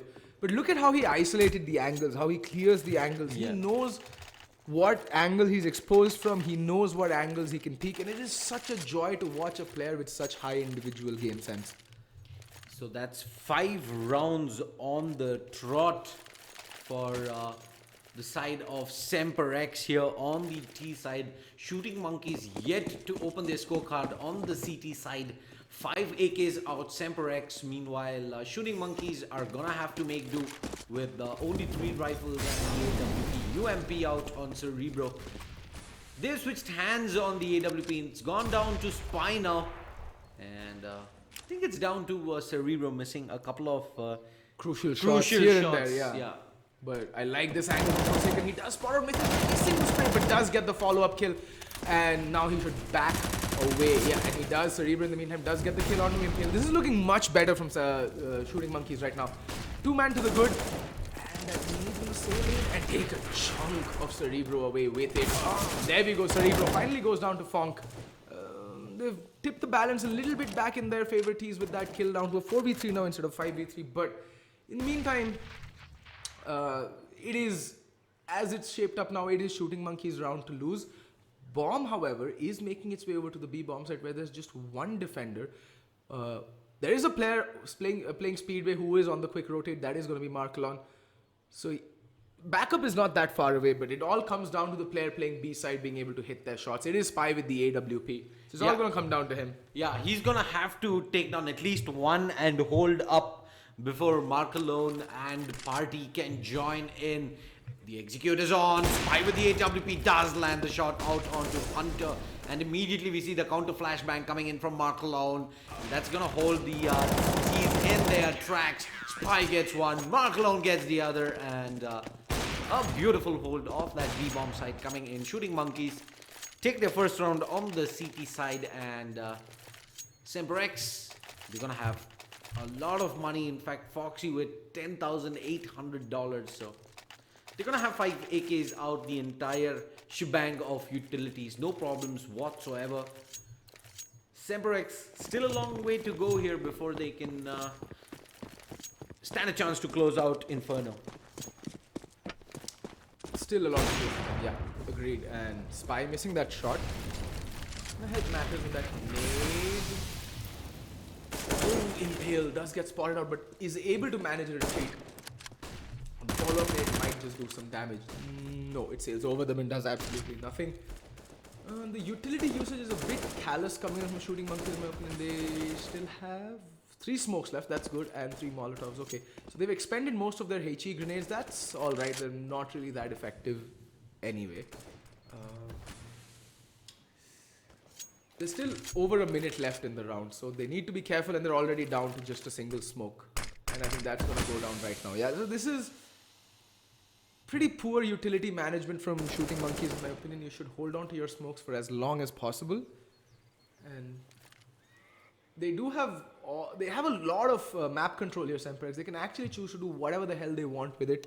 Go A, go B, but there are 2 players over in B, 1 player on the quick rotate and 2 players playing pit. 2 very good positions. That Molotov not really going to land where it was intended for. I think it was intended for the porch area on the boost.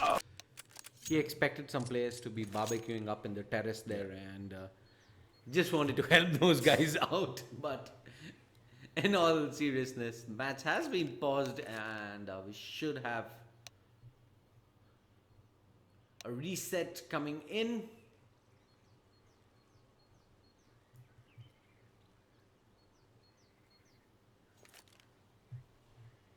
$12-9 is the score here. Shooting Monkeys a 3-round lead. 4 rounds away now from taking map 2 and forcing a decider on Cobble.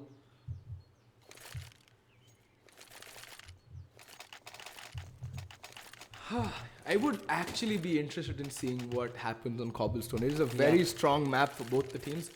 But as I was saying, like Shooting Monkeys' reliance on bare executes is what actually causes them a lot of trouble, especially on Nuke.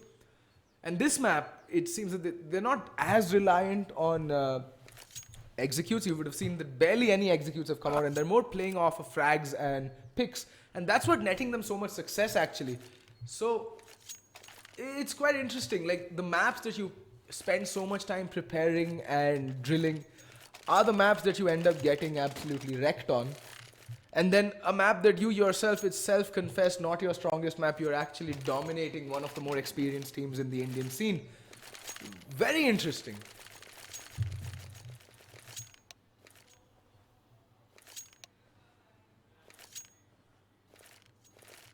Looks like we have gotten the unpause in. 5 AKs out on Semper X. It's going to be 3 rifles, a UMP and the AWP for Shooting Monkeys. Impale going in for that early Molotov replicated by Mark Alone, just to ensure that there are no quick rushes coming in towards the B-bomb side. Middle working mid for the moment. Impale already aggressed up towards Banana post the Molotov fading away. Mithil not going to spot anyone out just yet here. Mark Alone going to reposition himself up towards Coils. Spy with that AWP just out of dark. It's a good setup coming in from the series. It's a good passive holdover by the B-bomb side. Crossfires have been set and they're aggressive over by mid. So they're not relinquishing as much map control as they did in the earlier round. And Semper X still quite undecided on what to do. There is a player who's clearing out halls right now, who will be peeking pit very soon. or might just go quad. Gold Beast will have a lot to do in a moment's notice, and they need to be wary of this. And there we go. The flashbang comes out, and off goes the gold thread. Pick up one, somehow manages to get two. Even trades coming across the board. Man advantage has been neutralized. 1-for-1 trades. Cerebro getting that double kill is just completely unacceptable. In the meantime, Spy did rotate off the B bomb side, and Impale has made his way into the B bomb side. Spy holding a more favorable angle here. Impale needs to be very careful. He can just flash himself again. Oh, the flashback not going off in time. And Spy with the kill on Impale, bringing it down to a 3v2 bomb. Does find the bomb carrier as well. Drops it down, but he's also very low. But now it's down to 1v3. All left remaining.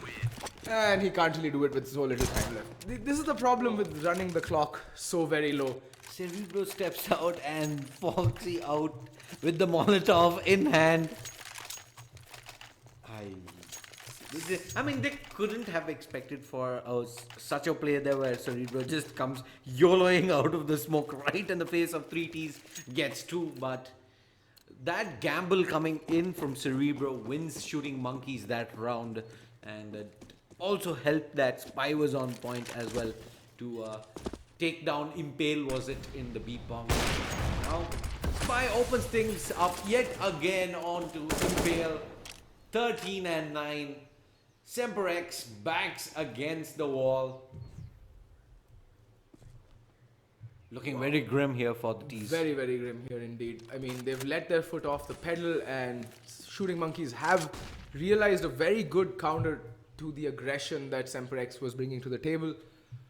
And they just have no answer for it. And the problem is Semper X, I don't know why they're going for this extremely slow, methodical way, because it's not their way of Counter-Strike. They're not comfortable with it, and it's clearly showing. Impale making elementary mistakes in that previous round, peeking an angle before the flashbang goes off. I mean, I know why he did it. He didn't expect the op to be there. He expected a player who would see the flashbang and turn around in an effort to avoid the flash, and then Impale would capitalize in that little window of opportunity.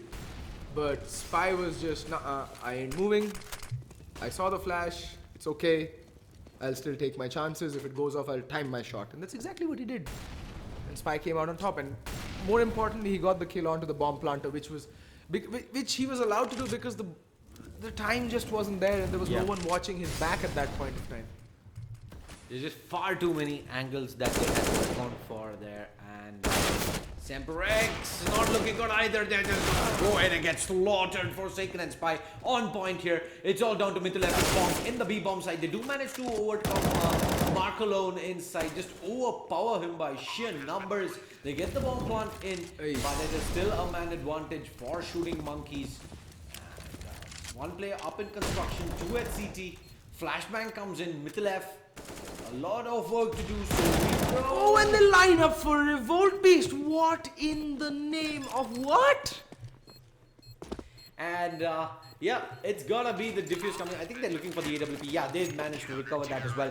The diffuse does come in. 14 rounds on the board now. Shooting Monkeys 2 rounds away from taking Inferno away from Semper X. Who would have guessed that at the beginning of this map, Archie? I wouldn't, for sure. I think none of us did here at the So Strong studio. Everybody had it pegged down for Semper X to take it, but Shooting Monkeys prove us all wrong as they're on the precipice of forcing a deciding map 3 here. Only Tech 9 and Armor out for Semper X. And Foxy aggressive towards the parts. It's gonna be a fast A-hit coming in, but Forsaken it's just gonna mow them down. He has 3 players down, and very low. That nade does not connect in, but Cerebro with the wraparound. A fast and clean round coming in from Shooting Monkeys. Map point time. Woof.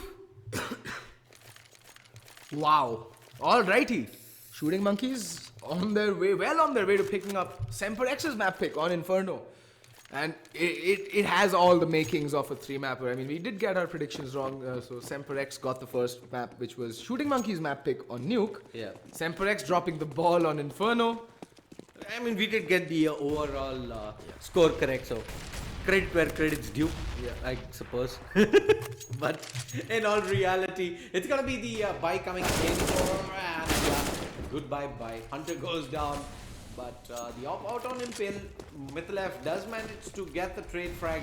Forsaken down. Try and make this A hit. Revolt just burns Mythilev alive. Not before he gets taken down, and Cerebro gets punished for aggression. Mark alone does spot out 2 players, but they are able to get the safe entry into the A bomb site just through sheer rush and get the bomb plant in. But Mark alone and Spy for the retake, absolutely no HP to work with, and yeah, it's all down to Mark alone now. 21 points of health. Semper all set to get onto double digits.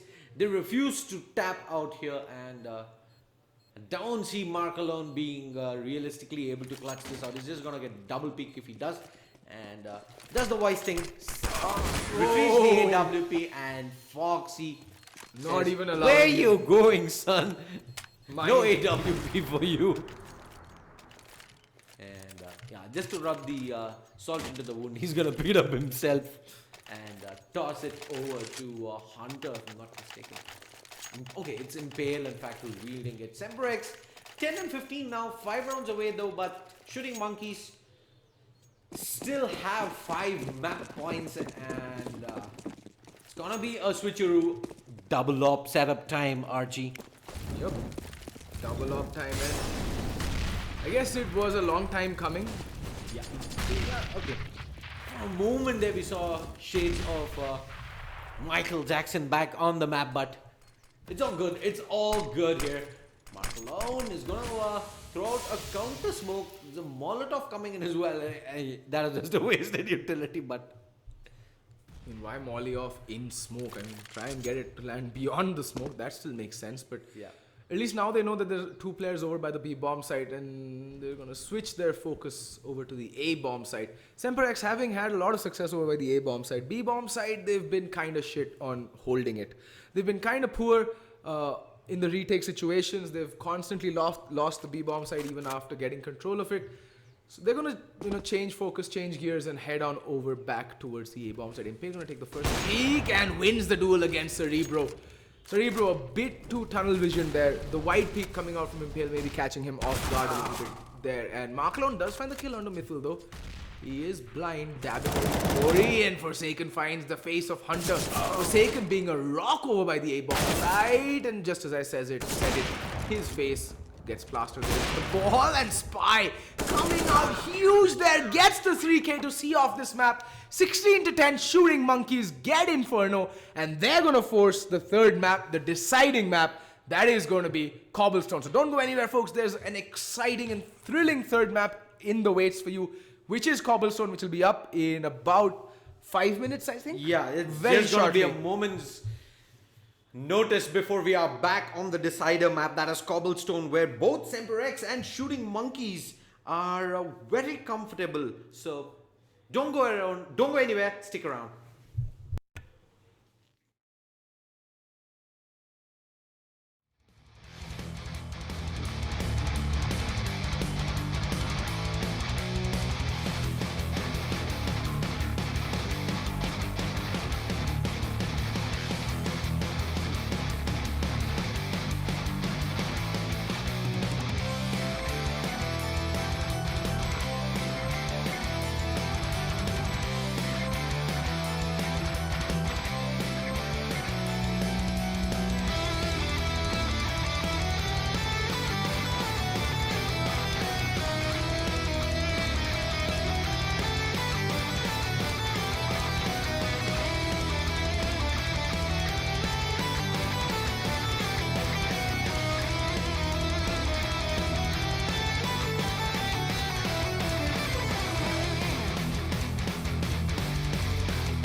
the map 3 of this lower bracket semi-finals in the Cobx CSGO Championship.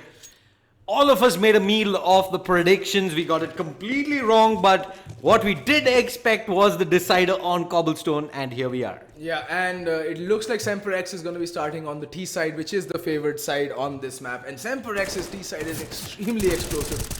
But again, Shooting Monkeys showed us that they're more than capable of handling themselves on the map against Brutality. But Brutal is not a team that is fairly well known for their Cobblestone play in their current lineup. With A-Star, it was a completely different story. Cobble used to be one of their strongest maps, but now, ever since the departure of A-Star, I think it is a very different tale to tell for Brutality on the map Cobblestone. And prediction time, Zarchi. No. Let's do it. No. Semper X will win. Yeah, I'm gonna go with Semper X as well, and I think it's gonna be something on the lines of 16-10 to 16-11 because I do expect Shooting Monkeys to put up a fight here in Cobblestone. And Semper X, I think they just got the edge on this map, and starting on the T side is also gonna allow them to shine very early into the map and get the momentum going. Yeah, I think it is crucial for Semper X. They are a very confidence-based team, very explosive team, so it is imperative for them to get off to a flying start. So let's see what they have for us on the cards on Cobblestone. But Shooting Monkeys take nothing away from them. They have been one of the most standout teams coming up in the recent Indian CSGO scene, and they're proving to us time and again that they are not a pushover team at all. Yeah, the standout team, if I have to narrow it down, they've absolutely taken all of us by surprise by just the sheer skill and determination that this team has brought forth. But it's time for the pistol round. Shooting Monkeys starting off on the CT side. They're gonna have 4 sets of armor, kit out onto Forsaken, as well as a nade. While Semper X, they're gonna have 4 sets of armor themselves. Hunter's gonna be running bomb as well as utility with a couple of flashbangs and a smoke.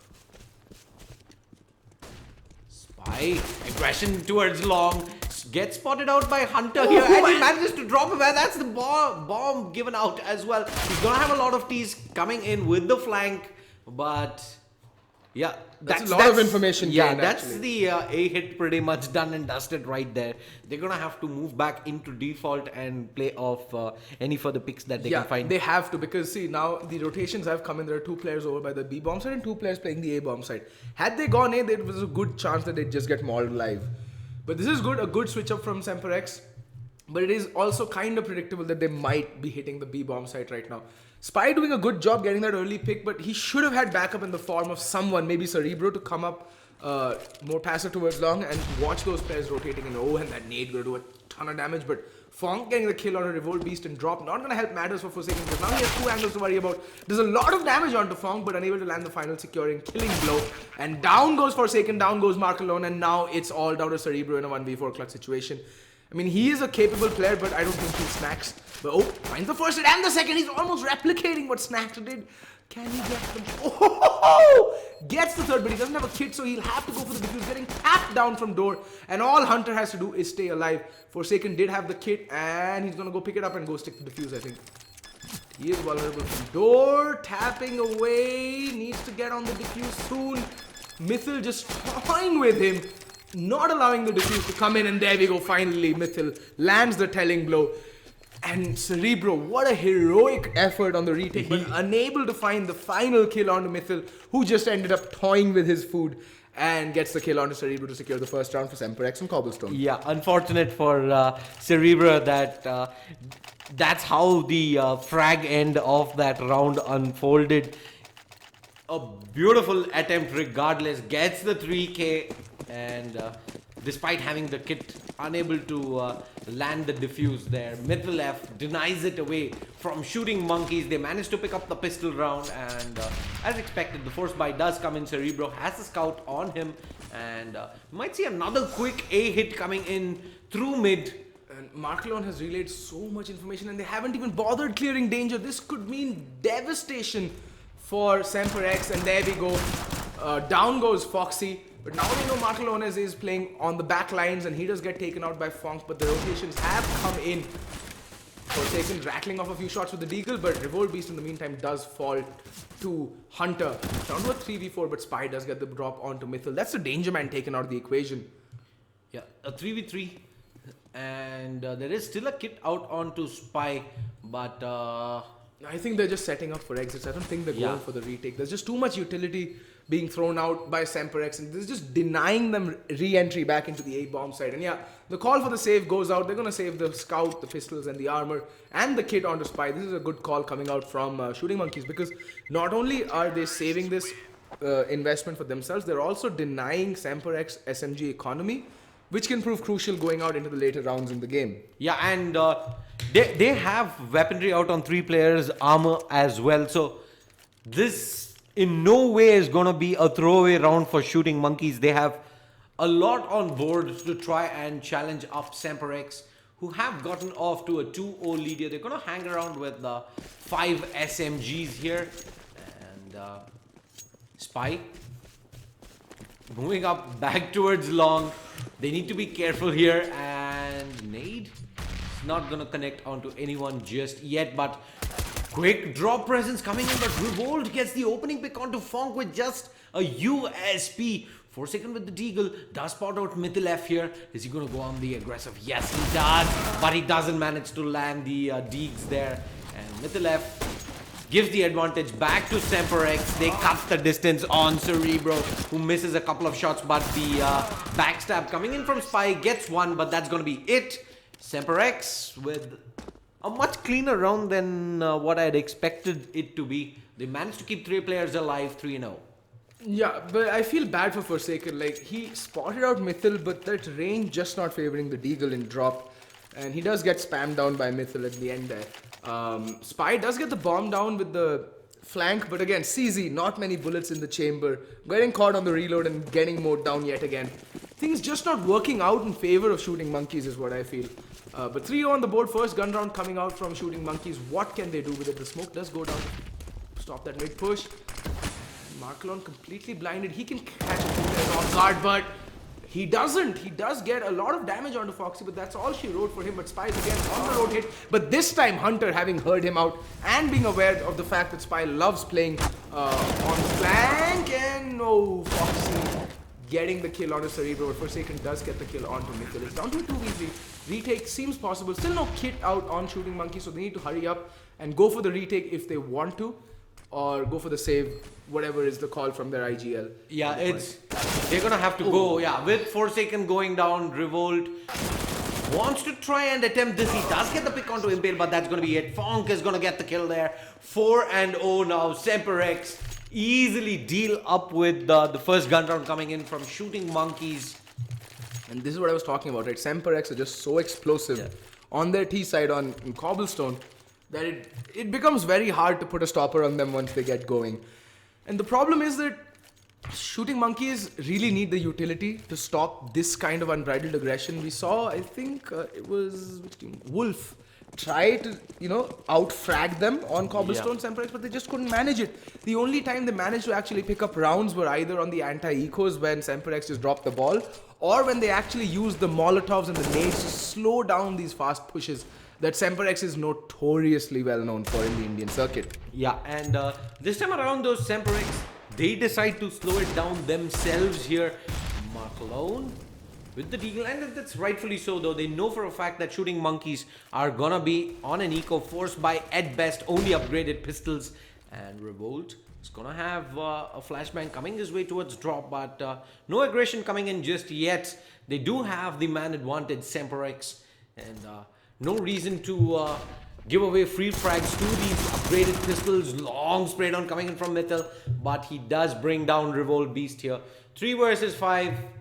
Highly unlikely that Shooting Monkeys pick up a round at this point. Spy, in the meantime, is in a good position to get some damage inflicted in, and he does. He brings down Hunter with just a CZ, but he's going to get cornered off real soon as Cerebro gets taken down there by Fonk.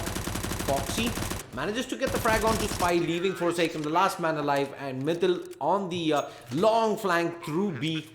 does manage to bring him down there, and no rounds on the board yet for Shooting Monkeys. It is Semper X all the way 5-0.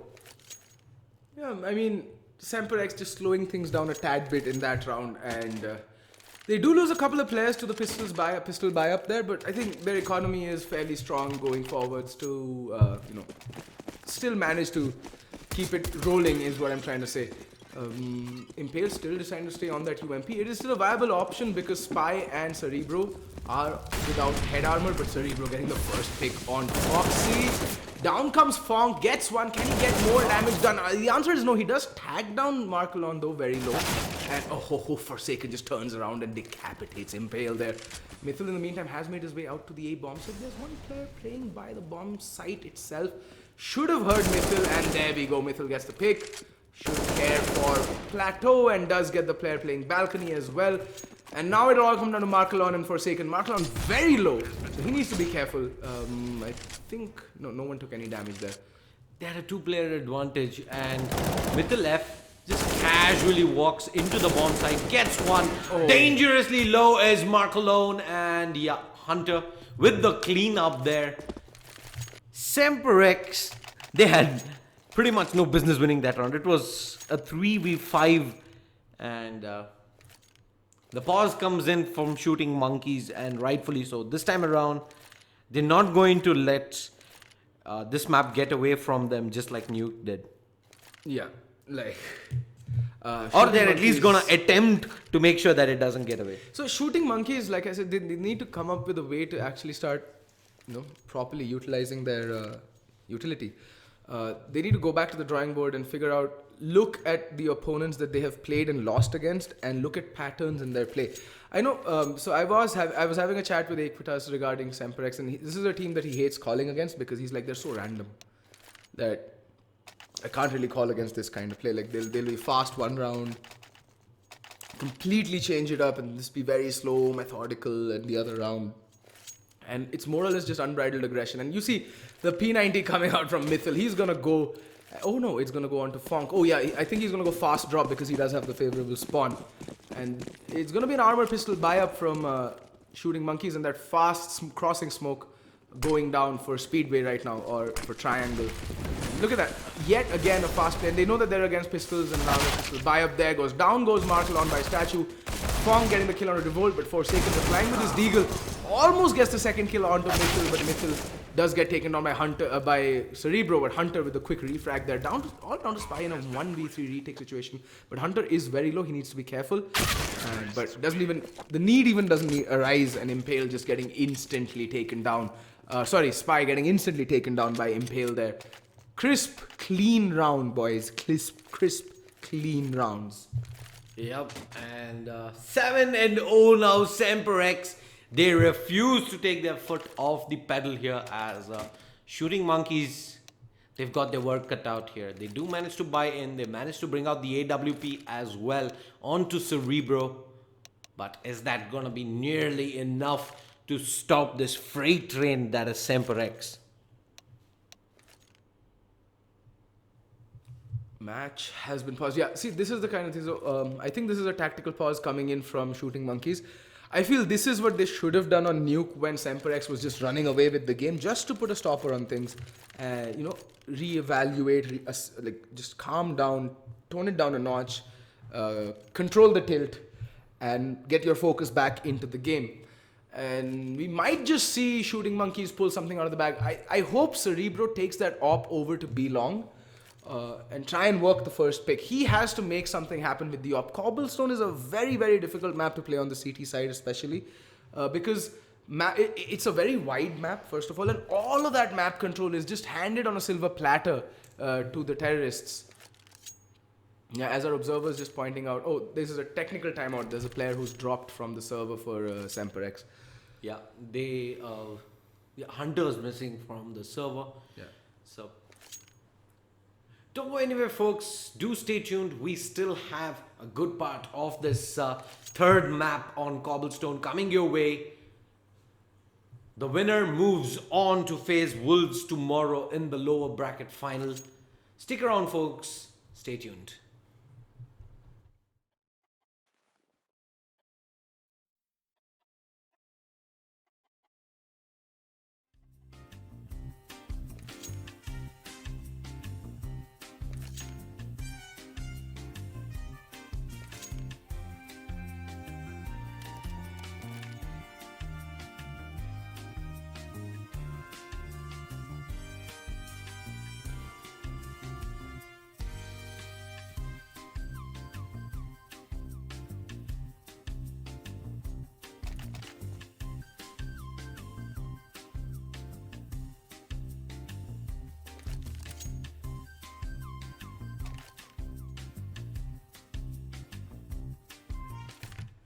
Alright, ladies and gentlemen, all 10 players are back in the server, so we're going to be going live with the game shortly.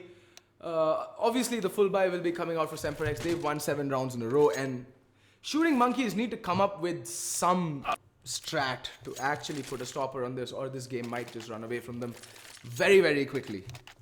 Yeah, and the thing is, I don't even know what kind of a strat that Shooting Monkeys can go for at the moment, besides wise usage of utility and trade fragging, because Semper X, they've been playing a very fast game, and they've been approaching multiple avenues as well. So it's not really like it's been the B rush every single time. It's been multiple different plays, and looks like it's going to be a quick play coming in towards Museum here to start things off with all 4 players there. Impale watching for the backstab. And 2 players aggressing up towards long here. So Shooting Monkeys, they're going to take a small gamble here at the beginning of the round. It's going to be Mark alone as well as Cerebro, is it? But yeah, Mark alone does spot out multiple T's coming his way. The call has gone out. Spy is going to smoke that off and fall the way back, but the T's, they're already here and they're on point. Impale and Foxy open things up, but Forsaken and Spy do reply back with the kill. Spy yet to be spotted at long. He gets 3 kills. Little did they account for Spy coming in from long. Hunter is there now on the prowl, but he's gonna be Molotov away. He's a little late, all alone now. He does have control of the bomb. 50 seconds remaining. He can still make his way back towards the B bomb site. All 3 players are in A at the moment, but it's gonna try and work A regardless, and that's gonna be a Herculean task now for Hunter to isolate and pick all these 3 players. As I say that he's gonna spot 1 player out, but Spy is gonna take him down there through the wall, easy peasy. Shooting Monkeys get their first round on the board. It all pretty much just came down to Spy there on the backstab. And the fact of the matter is, again, they lose 3 rifles in that round, so their money going forward is not going to be very good. So if Semper X can break them back, we're looking at yet another, maybe double eco territory for Shooting Monkeys. And this is the same hole they dug themselves into on Nuke, where they just couldn't string wins together, and they just never had the economy going for them. We'll have to wait and see if Semper X are going to switch anything. Nope, they're not. They're just going to rush out long.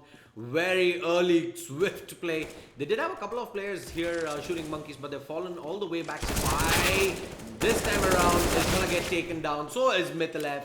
Gets the frag onto Mark alone there. And that is pretty much the A-bomb side. All for taking here for the T's. Cerebro with just a UMP. It's going to get sprayed down from multiple angles there, and it's already the save being called out. Foxy's ready for this. Spotted out a player coming this way. Does get brought down, but Forsaken takes the fall, and they know exactly where, in fact, Revolt is playing from. He's not gonna be allowed to take this AK away from this round. And Fong shooting him in the back of the head as he tries to jump onto Broken Wall there. Yet another explosive round coming out from Semper X, and Shooting Monkeys immediately reset. Yep. And look at the money on them. There's 1 player on 1400, that's Cerebro. Everyone else is okay. Now they're going in for this force buy, and I get it why they're going for it. They might just want to surprise Semper X, but come on, what can you expect to achieve from this? Just, I don't get it. Yeah, it's an altogether different scenario if all these anti-ecos have been a little shaky from the teams, but that hasn't been the case with Semper X. Semper X have taken all these anti-ecos pretty convincingly. So Shooting Monkeys are gonna go ahead and gamble yet again, but with so much on the line, Forsaken lands that opening frag onto Fonk with the Deagle. And what I don't get is, why isn't there another player right behind Fonk to get the trade? Anyway, Hunter again alone by B-Long and gets absolutely demolished by Mark alone. It's down to a 3v5, and it looks like Shooting Monkeys might just come away with this force buy. yeah, it does look like it has the makings of one, but Forsaken with the Deagle. He's gonna spot another player. He caught inspecting his weapon, but he does manage to leg him on the way out. Foxy down to 3 points of health. Spy is gonna drop Mythil F. have no problems whatsoever. Impale does get the trade frag, but now 2 versus 4 with Foxy with only 3 points of health. I think this round is all but done. 38 seconds remaining on the clock. Cerebro on the hunt here. On the backstab, Impale does have an inclination that there might be another CT hovering around there. But time is of the essence here if they want to try and make this play. There is, in fact, Forsaken hiding inside. And, Mark alone with the deagle. Cerebro with the AK does get the final 2 kills and second round on the board for Shooting Monkeys. And they managed to recover 3 AK-47s as well. So they can actually buy into the next round quite easily. There goes our prediction again. Yeah. The first buy was unexpected, I think. That's what caught Semper off guard. They weren't expecting to run into Deagles and CZs and upgraded pistols. They were expecting a full hard eco to come out. Because if at that point of time, if that doesn't work out, then it is again double eco territory, and that would have allowed Semper to hit 11 rounds pretty much, and not to be the case here. Shooting Monkeys do pull one back, but Semper have the money. They're gonna go in for the buy. 5 AKs. Mithilev taking some damage on his way down the drop. He's gonna get flashed wide here, but he does manage to pick up the kill out onto Gold Beast, was it? And Mithilev spraying in through the smoke brings down Revolt. Forsaken and Spy meanwhile do manage to get the frags, and yet again it's down to a 2v3. Yeah, and this is not Forsaken will avoid. He's playing the other side, and I think his teammate should bait for him in order for him to swing out and get the kill. Hunter making a lot of noise, and Forsaken should have just pounced on that opportunity when the nade sailed out. Pulls Hunter out of his hidey hole, and Forsaken does decapitate him with sublime ease. This is more like the Shooting Monkeys that we're used to on the CT side of Cobblestone. Finally getting their team together. Foxy getting 2 quick kills, but he's low. He's more or less 1 shot away from getting taken down with the bomb. Will be making its way in. Should at least get the bomb down. There's still 40 seconds left to play with. I think he's just toying with Mark Alones at this point. Yeah, and Mark alone, I don't see him go up aggressive before the bomb does get planted. And Foxy is gonna have to... oh, he spots out Mark alone, but a little too late on the trigger. Yeah. The clutch comes in. Shooting Monkeys managed to string a couple of rounds together, but their economy's taken a hit here. They've again managed to keep only 1 player alive. 3-8 now. Semper still have... Well, now Semper money is all but gone. But they'll be forcing their way into this because 4 players can easily buy up armor AKs, and Mithil is more than happy to wield a UMP and run utility for his team. He's fairly potent with any gun you give him. This man is a good, like, godlike aimer, so you don't really worry about Mithil. What would you say is a good score for Semper here moving into their CT side? If 10-5? 10-5 is a good score, but given the start they had, they'd be disappointed, to be very honest. Monk just bombarding and barreling his way into drop. They should have heard this. Revolt Beast ready for the eventual bonk, and does get the kill. Although he does get tagged down really low. Cerebro in the meantime gets a kill onto Foxy. Hunter and Impale replying back with 2 quick kills. And Markalon is ready. He's heard Myth on the flank, but Hunter pops out and decapitates Markalon. Now it's all down to the rotating players. Forsaken, who does get the opening kill onto Impale. Down to a 2v2, and Mythil is just very low. Forsaken gets the second kill as well. Someone stop this man. He's on a rampage. And Spy closes things out with the kill onto Mythil, the final kill of the round, and it's going to be 8-4 to Shooting Monkeys. Yeah, that should have been a much harder retake, but Forsaken has turned up, ladies and gentlemen. He's here to play. Does get the clutch in, and Shooting Monkeys now 4-8. If they do manage to get a couple more rounds here on the CT side, they are gonna be in a very, very good spot. Yeah, that they are. I mean, 6 rounds on the CT side on Cobblestone. Very impressive CT side showing. And especially after how this game begun with Semper I think it was 7-0 if I'm not mistaken. But yeah, it's gonna be a mixed buy coming in from Shooting Monkeys. Sorry, Semper mixed buy coming in from Shooting. Oh, okay. They have the money. In fact, it's Semper who go in for the first buy. 5 Tech 9s and Goodbye, Tech Nines. Revolt Beast just farming up the cash there with the Max 7. Does get 2 frags there, and Spy with the M4 closing it out. 5th round on the board now for Shooting Monkeys. A pretty straightforward round there. It was just the upgraded pistols and armor for Semper X. They're gonna have 5 AKs out, and are they gonna get rid of the Max 7? Yeah, they Okay, picked up enough rifles on the way. They Yeah. kept 4 players alive, so they don't need to carry that Max 7 forward. And all the farming necessary was done by Revolt Beast. He got 2 kills, Yeah. that's $1,800. What will Semper X do is the question. Yeah, And what a turn of events. yeah. Funk yet again just playing very fast over towards drop. Does get Molotoved off, so might just take a chill pill and relax for a bit. In the meantime, Revolt is taking a ton of nade damage. I don't know, completely unnecessary there. The amount of damage that Revolt Beast took. But in the meantime, Looks like they want to try and work along yet again. There are a couple of CTs ready for this. That smoke and the boost here are coming in towards long as well. Are the CTs, are the T's rather going to be ready for this? That's the question. Metal trying to make some noise towards long here. Cerebro with the AWP. they're just running some distraction right now over by A-Long. There's just one player who's left there, Hunter, maybe to catch Spy on the rotate. And it is going to be an eventual hit coming out. And the read coming in from the CTs is also absolutely perfect. There's 3 players waiting over by the B bomb site for Shooting Monkeys.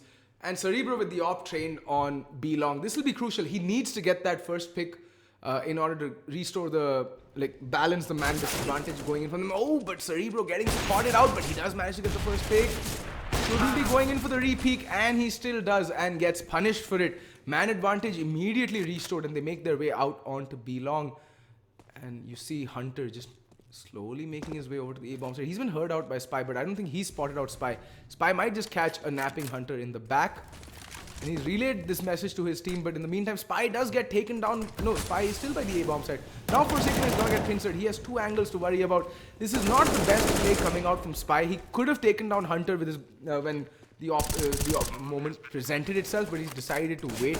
And trigger discipline there, not the wisest option. Because now it's like Forsaken died because he was getting pincered. He had too many angles to keep a track of, and he just got taken down. Had Spy taken down Hunter, then Forsaken could have just trained his entire focus onto the players in and around the B-bomb site, not the one rotating from A. Yeah, and a very clean round coming in from Semper X after a very long time. They get that initial pick onto Mark alone, and they are able to convert that man advantage into a clean execute of the B bomb site. 9 and 5 now moving into the last round of the first half. Gonna be only a 5-7 out on Revolt Beast. They're gonna go in for that initial stack up towards drop. Unfortunately, they're not gonna be able to get anything away from that. It's gonna be 1 UMP of Farmers on Forsaken and Spy respectively. Mark alone with the M4 and Cerebro with the AWP, but utility is pretty much non-existent here with 1 minute 20 seconds remaining on the clock. And Forsaken missing his jump a little bit. Little sketchy on the movement front, but he's going to find no information, no bodies out by long. Should tell his teammate to maybe rotate over to the B-bomb side where all 5 players are just huddled around drop and B long, and Mark used there, but goes down instantly to the AK of Mythil.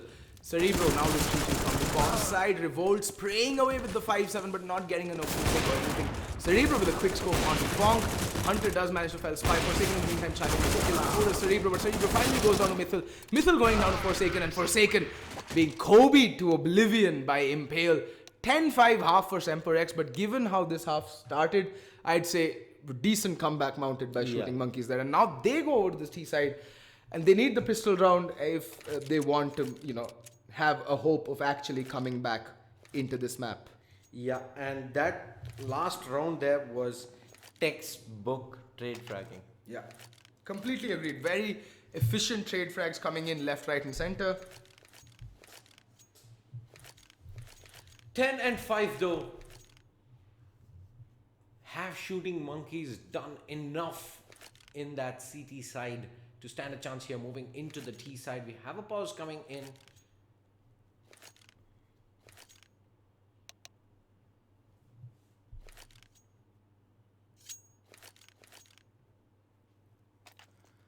Is it a tactical one or a technical one? I can't really tell the difference anymore because Yeah. every time like a pause happens. We're like, yeah, it's a tactical pause, and then suddenly one player drops off, and you're like, yeah. Yeah, it was a We technical guessed wrong. Yeah, pause, we're done with guessing here today. Yeah. All our predictions down the window.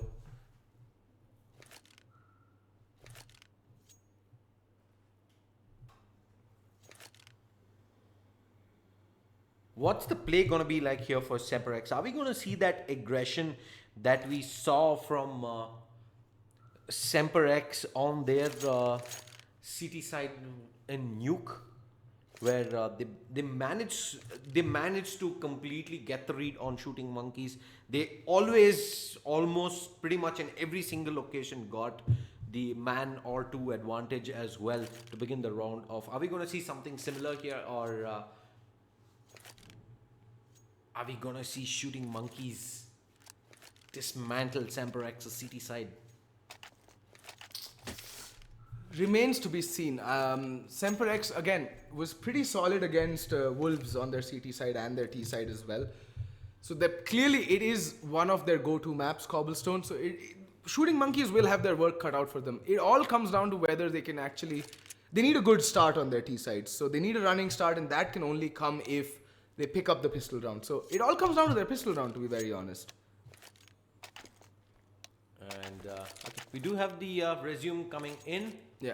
It's gonna be a CZ out on Spy. I'm guessing he's gonna be taking that towards drop. And it's gonna be armor out on Forsaken, Revolby, Cerebro, and Mark alone for that matter. And on the CT side, they're gonna go with 4 sets of armor. Foxy with the kit and smoke. And there we go. Proverbial A hit. Impale does spot out and tag a player. I think it's Revolt Beast who gets tagged down to 86 points of health. Nothing to worry about as of yet. Foxy with the kit. I think he's still over by the Beast side. Yeah, Foxy's actually playing aggressive mid at the moment. Oh, he's playing aggressive mid. That's not a very good place to play for. Yeah, you're gonna get impunched down with those Glocks in your face. Not gonna take all too long for the T's to deal up with him. And Foxy gets pumped out, tapper. But yeah, it's just pretty much a bloodbath there. It's gonna get disintegrated into 4 pieces as the T's come swarming in towards the A-bomb site. Left, through the window, back you go, says Spy, but Impale does get the trade frag. Martelone drops Impale, and Funk, the last man alive, gets one. Up against a 1v3 is gonna get overwhelmed by Forsaken and shooting monkeys. They do manage to pick up the pistol round there. And I think it pretty much came down to Foxy. They have a player there with armor. I see that working out completely different for the CTs. Get 1, maybe even 2, and the T's just don't have those numbers advantage moving into the A-bomb side. That's exactly what happened. And also, more importantly, Semper X got the read completely wrong. And again, I don't think they've done their homework on what Shooting Monkeys likes to do on their pistol on Cobblestone. Every time I've seen Shooting Monkeys play Cobblestone, they've gone A. So it would make more sense to actually stack over by the A-bomb side, because it is a side they prefer hitting, because the common mindset is it's Cobblestone, more often than not the T's will go B. Yeah. So anyway, the force buy not coming out this time, that is surprising. Just Mythil buying the pistol armor. Everyone else just upgraded pistols across the board, so they know the importance of utility on this map. So they're going to have a very good buy coming into the next round. Unless they force up next round with the FAMAS and the UMPs and the armor. That is in fact something very reminiscent of what Brutality used to do a couple of months back, where you have that 5 farmers buy immediately pop up with limited utility. And for the moment though, Mark alone is the first one to go down. Forsaken might have timed out. Yeah. Round reset. This is what happens when you play from Geo. Bound to happen on multiple occasions, I must say.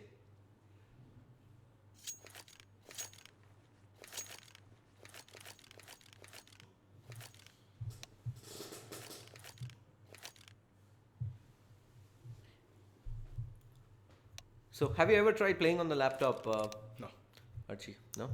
I started playing on a laptop, but That was my dad's old IBM, and I started playing. I think it was Condition Zero, the single player deleted scenes, because I was always a friendless nerd, always in my mom's basement, just going like playing games all day. So yeah, I did play on a laptop initially, but then I switched over to the console. Used to play Call of Duty. I played a lot of COD 4, Modern Warfare 2, and Black Ops. Then it got the then I realized it's the same game being released year after year, so I gave up on that. Switched to FIFA, and then finally after my college, I saved up enough of my scholarship money to buy a PC, and since then I've never touched a console in my life. I still have an Xbox, but I just use it to play FIFA with my friends every now and then. Nothing else. Like it's all PC for me now. Mostly CS, because I need to get better. Because every time in chat you hear these one or two morons go off like, oh, these MG people telling these pros what to do. So, so just so that I can have an answer to them and that, check my profile, bruh, LEM, bruh, stuff like that. Just little banterish material. So, yeah, only CS these days, nothing much. Like I have Nier Automata, which I would really like to finish. I've only finished once. Yeah, and I think I was here watching you buy the game as well. Yeah, I bought it the moment. No, I bought the DLC actually. I want to play the DLC, right. But before that, I want to finish the game and unlock all the alternate endings. It's a brilliant game, Nier Automata, so I want to give it a shot. You don't get enough time though these days, especially like working at So Strong and all that. There's so much work to be done here, that and all this casting going on. So there's little to no time. It just leaves me with a couple of hours in the evening to play CS. So that's primarily what I'm playing right now is CS. But eventually when there's an off or the workload eases up a little bit. What is an off? Well, the electricity in Bangalore. Every time a toad takes a piss on the sidewalk, entire electricity in Bangalore just up and vanishes. What is up with that? You, Shade, you're a native. What is up with the electricity scene? A cloud way up in the distance farts out a little bit of thunder and the entire city just loses power in a heartbeat. What is up with that? And I'm pretty sure Adi in chat would agree to that. Just a couple of pointers that I would put. Firstly, I have absolutely no idea. Secondly, my dad used to work in Bestcom, so should have had an inclination about what is happening, but I've been pretty much neck deep in gaming myself to know about ground reality around. But yep, 10 and 6 does look like it's technical pause unless some near next level tactics being discussed by both these teams. I swear.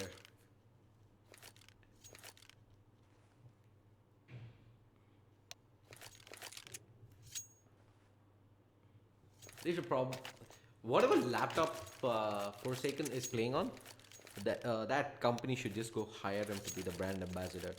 What better publicity is it than to show for a fact that one of the best players in the country today, best up and coming player in the country at least, plays on your laptop. As I say that, the game has resumed. Yeah, and Semper X, they're going to be echoing this. Armor not out onto Mythils, so that's interesting. He did go for the armor pistol by last time. Those SMGs can really go to work for shooting monkeys and actually farm up a lot of cash, especially because there is no armor out onto Semper X. They do have a 4-round buffer, which is going to get cut down to 8 most likely, unless they pull off some magical rounds. But we have seen that happen here in Cobx time and time again. Just pistols winning out against full buys, let alone the first round, post pistol buy. And because they've gone with 3 rifles, their utility will be a little bit limited in terms of what all they can use to clear out angles. And Revolt Beast needs to be careful. He's sneaking up on Fong, who will get caught with his pants down looking the wrong direction. And the B side is completely empty. That aim punch not gonna let him finish off Revolt Beast. In the meantime, Impale rattling off a few shots with the Deagle and Markalon just watching drop like a hawk. Yeah. Revolt was gonna pick up one, spraying away. Foxy is dangerously low, 7 points of health. Markalon does finally manage to bring him down, leaving it all down to Myth left. Only a P250 in hand. Very good. Down goes Mythil as well. Yeah, it's gonna be the 7th round on the board for Semper X. I mean, for shooting monkeys rather. Boy.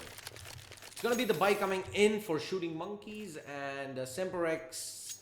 It's another eco. It's gonna be only $2,500 all around. They're gonna invest into one nade and a couple of flashbangs. Make that 3 in fact. Might be a triple nade stack towards long. Or drop. We'll have to wait and see. Most likely long. It looks like it's going to be an 8 stack towards long, but... Revolt Beast, he needs to be careful. One. I guess. Oh, but the nade does come in and take Revolt Beast completely. Blows him out of the server. But Mythil also taking a ton of that nade damage because it landed plump on his Yeah, I think the second player just saw the flash coming in and just threw it at Revolt Beast's face there. And yeah, they do manage to pick up the kill, but Forsaken restores normalcy to an extent. Mark alone manages to burn up Hunter as well. There are a lot of CTs who have managed to make their way down balcony. Is Mark alone gonna know this? Spy does get Foxy, and yeah, Cerebro gets and easy then peasy. clean round. And well, now the first gun round for Semper X is going to be a much healthier buy. They can buy into the rifles. Yeah, they can at least get all the rifles out. No head armor, but kit. Yeah, at least one kit and somewhat more utility than they would have been able to manage. I think Foxy should pick up yet another flashbang or a kit. Yeah, there we go. They have 2 kits, 3 Molotovs, 1, 2, 3, 4, 5 smokes. So much healthier in terms of utility than they would have been had they force bought into the first round. Yeah, no AWP out though, and shooting monkeys. They're gonna be running 4 AKs. They're gonna stick with the UMP on Spy. I mean, it is a viable option because 4 players are without head armor, so Yeah. they'll go down. Like their heads will burst like a watermelon in a submarine that is leaking, or you get the picture. It's just gonna go with just one shot. I love that sound effect though. That headshot sound effect, so satisfying. The best feeling you can get in Counter-Strike is getting a 1 USP tap on a pistol round on an enemy up close, because you hear that entire squelching sound and your gun is silent so it doesn't interfere with it. It's like, and I'm like, yes, my life is complete. In the meantime, Mark alone is just gonna spray down Hunter and Fonk. Superb entry fragging there from Mark Alones. And Semper X, at risk of losing their first gun round, Hill having made a lot of noise.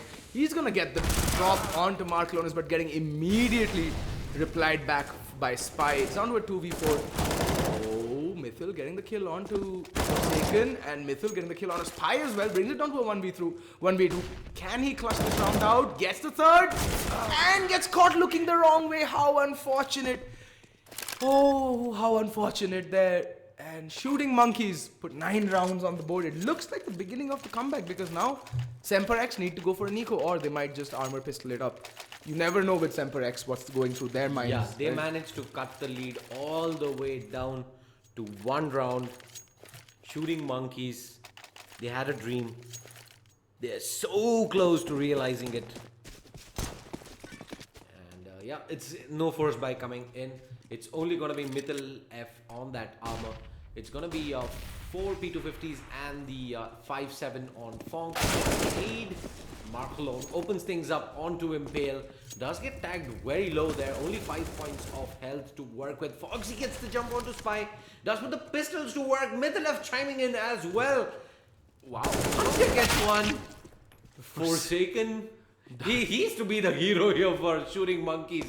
If they have to win this round, Cerebro coming in for the backstab. Forsaken is gonna get overwhelmed real soon. He's gonna jump up, get tagged down. Foxy takes the fall, all down to Hunter, who does finally bring down Forsaken in the side there. But Cerebro, it's a lot of angles that Hunter has to account for, and yeah, looks the wrong way. Molotov does come out, but he has no armor, 2 points of health. That wooden plank just saved his life, and Cerebro's going to go all the way to B and get the bomb down now. Yeah. That's the smart thing to do. He knows that he's really hurt Hunter, who's literally on his last wish. So, I mean, he could save the rifle for the next round in AK-47. Always an asset to have on the CT side, even if it's just one. But I think he might just take a risk at the retake. I'm not really sure if this would be the right play, because Cerebro will have all the advantage going into this. But Hunter, what a shot onto Cerebro. instant guillotining his head off. Thank you very much. Let me give you a new haircut and defuse the bomb. 2 HP clutch coming in there for Hunter. Stepping up for Semper X, and this man who has been pretty much their MVP here in the Cobx CSGO Championship. A little, I'd say a little off the server in the first 2 maps, but what a time to step up for his team there. 11 and 9 now. They do manage to bring the AWP out on Hunter, 4 AKs and the AWP on Cerebro. But yeah, Semper X, first step in the right direction here on the CT side. Still 5 rounds to go before they can take this and move on to the lower bracket finally. That spy is gonna come flying into Mythalef's crosshair. Hunter gets the pick onto Forsaken. Immediately a 2-player advantage. Revolt Beast trying to line up a flashbang, trying to make his way out of it actually. But he's taken a little bit of nade damage as well. No. And Shooting Monkeys, 3 players remaining. Revolt is gonna come. He comes walking out of smoke yeah. and catches Mythal just looking the wrong way. Well, still the man advantage for the CTs. They can still make this round work. Forsaken and Spy, 2 players who've been looking very good for Shooting Monkeys on this map, having been taken out of this round. It'll all come down to how well Markelon, Cerebro and Revolt reply back to this man disadvantage. And Cerebro needs to be careful. The op, not the best place for drop, because Fonk will see the tip of the rifle before, you know, Cerebro can have a chance of spotting peeking, the CT. So the CT can actually reposition and get a more advantageous angle onto the peeking T. But yeah, it looks like they'll all be going B long anyway. And CTs are set up, and there we go. Hunter getting the drop onto the Revolt Beast, and Foxy getting Markelones, and it'll all come down to Cerebro in a 1v4 situation. Yeah, Bomb is in control of the CTs, but he does manage to pick up the kill on the Impale. But yeah, as soon as he gets tagged down, this is all but done here. Only 6 points of health. It has to be a heroic effort. And he's not even gonna get the better of Foxy there. Semper X now, 12 and 9. There is money available on Shooting Monkeys for yet another buy coming in. It is going to be a little bit of a mix buy. It's UMP out on Cerebro, but I do expect 4 AKs out. There you go. Semper X on the meanwhile have 3 rifles themselves. The UMP out on Impale and Hunter back on the AWP. 4 more rounds to go for Semper X. Shooting Monkeys, they're gonna go in for a quick play towards Museum Forsaken. It's gonna be spotting out if there's any player aggressing up towards B long. No players out just yet. It's just the Molotovs coming in, preventing the T's from going in for an aggressive push. Revolt Beast is gonna be looking in for the backstab. Hunter with the AWP up at stairs. He's gonna just smoke the entrance off. No reason to take that early fight up. Still 1 minute 10 seconds remaining on the clock, and Mark alone lining up a smoke. It does look like the T's wanna hit B yet again. Mark alone is gonna lead off the charge straight into Hunter. He's not gonna miss the shot. Make that through. He's finally gonna get Molotov off everywhere, but he's gonna take Revolt Beast down with him here. 3 frags from the ace offer for Semper X. Cerebro is gonna get dealt up with, and Semper X now, they can pretty much taste victory. Yeah, and Hunter there just being such a crucial player. He didn't care. He knew here he had to do as much damage as possible before going down, and taking down 3 players with him. He single-handedly won them that round, and now the money on Shooting Monkeys is more or less gone. They'll have to go for a very shoddy buy of Tech 9s, a player on armor on a couple of players, and a couple of flashbangs. I think there's going to be a fast crossing smoke over onto the B side, and a volley of flashes as they just go either drop or B long. And it looks like it's going to be a B line towards B long. Yeah. You need to be careful. They might just get cut down on their way out. And the answer to that is one gets to there. Mythil and Fong, very solid pair. They're just down 4 people finally. Spy coming in from the backlines does manage to record an AK-47 and Mythil is really low. He goes down as well. That was unnecessary. And the Molotovs come raining in. So, okay, then Spy kind of shooting himself in the foot, metaphorically. And he's stuck in here. Now they're making this mix around him and there. Foxy proving to be the death from above. The angel of death coming in from drop and dropping Spy. 14 rounds on the board for Semper X. And Spy will have to go for the AK with just body armor. That long pause did Semper X a world of good. Yeah. They haven't turned back since. It's been 4 rounds on the trot. And now they're just 2 rounds away. They can pretty much smell victory here. Shooting Monkeys, they're gonna be on the bye. And they have absolutely no room for error. And Impale had him in his sights, but he misses the frag. And he gets tagged down to 18 points of health on his way out as well. And Foxy playing long, very aggressive here. Forsaken taking up his duties towards long, pretty standard. Hunter is going to be playing in from Statue. Impale with the AWP. He's going to have teas coming his way real soon. They are walking up mid here.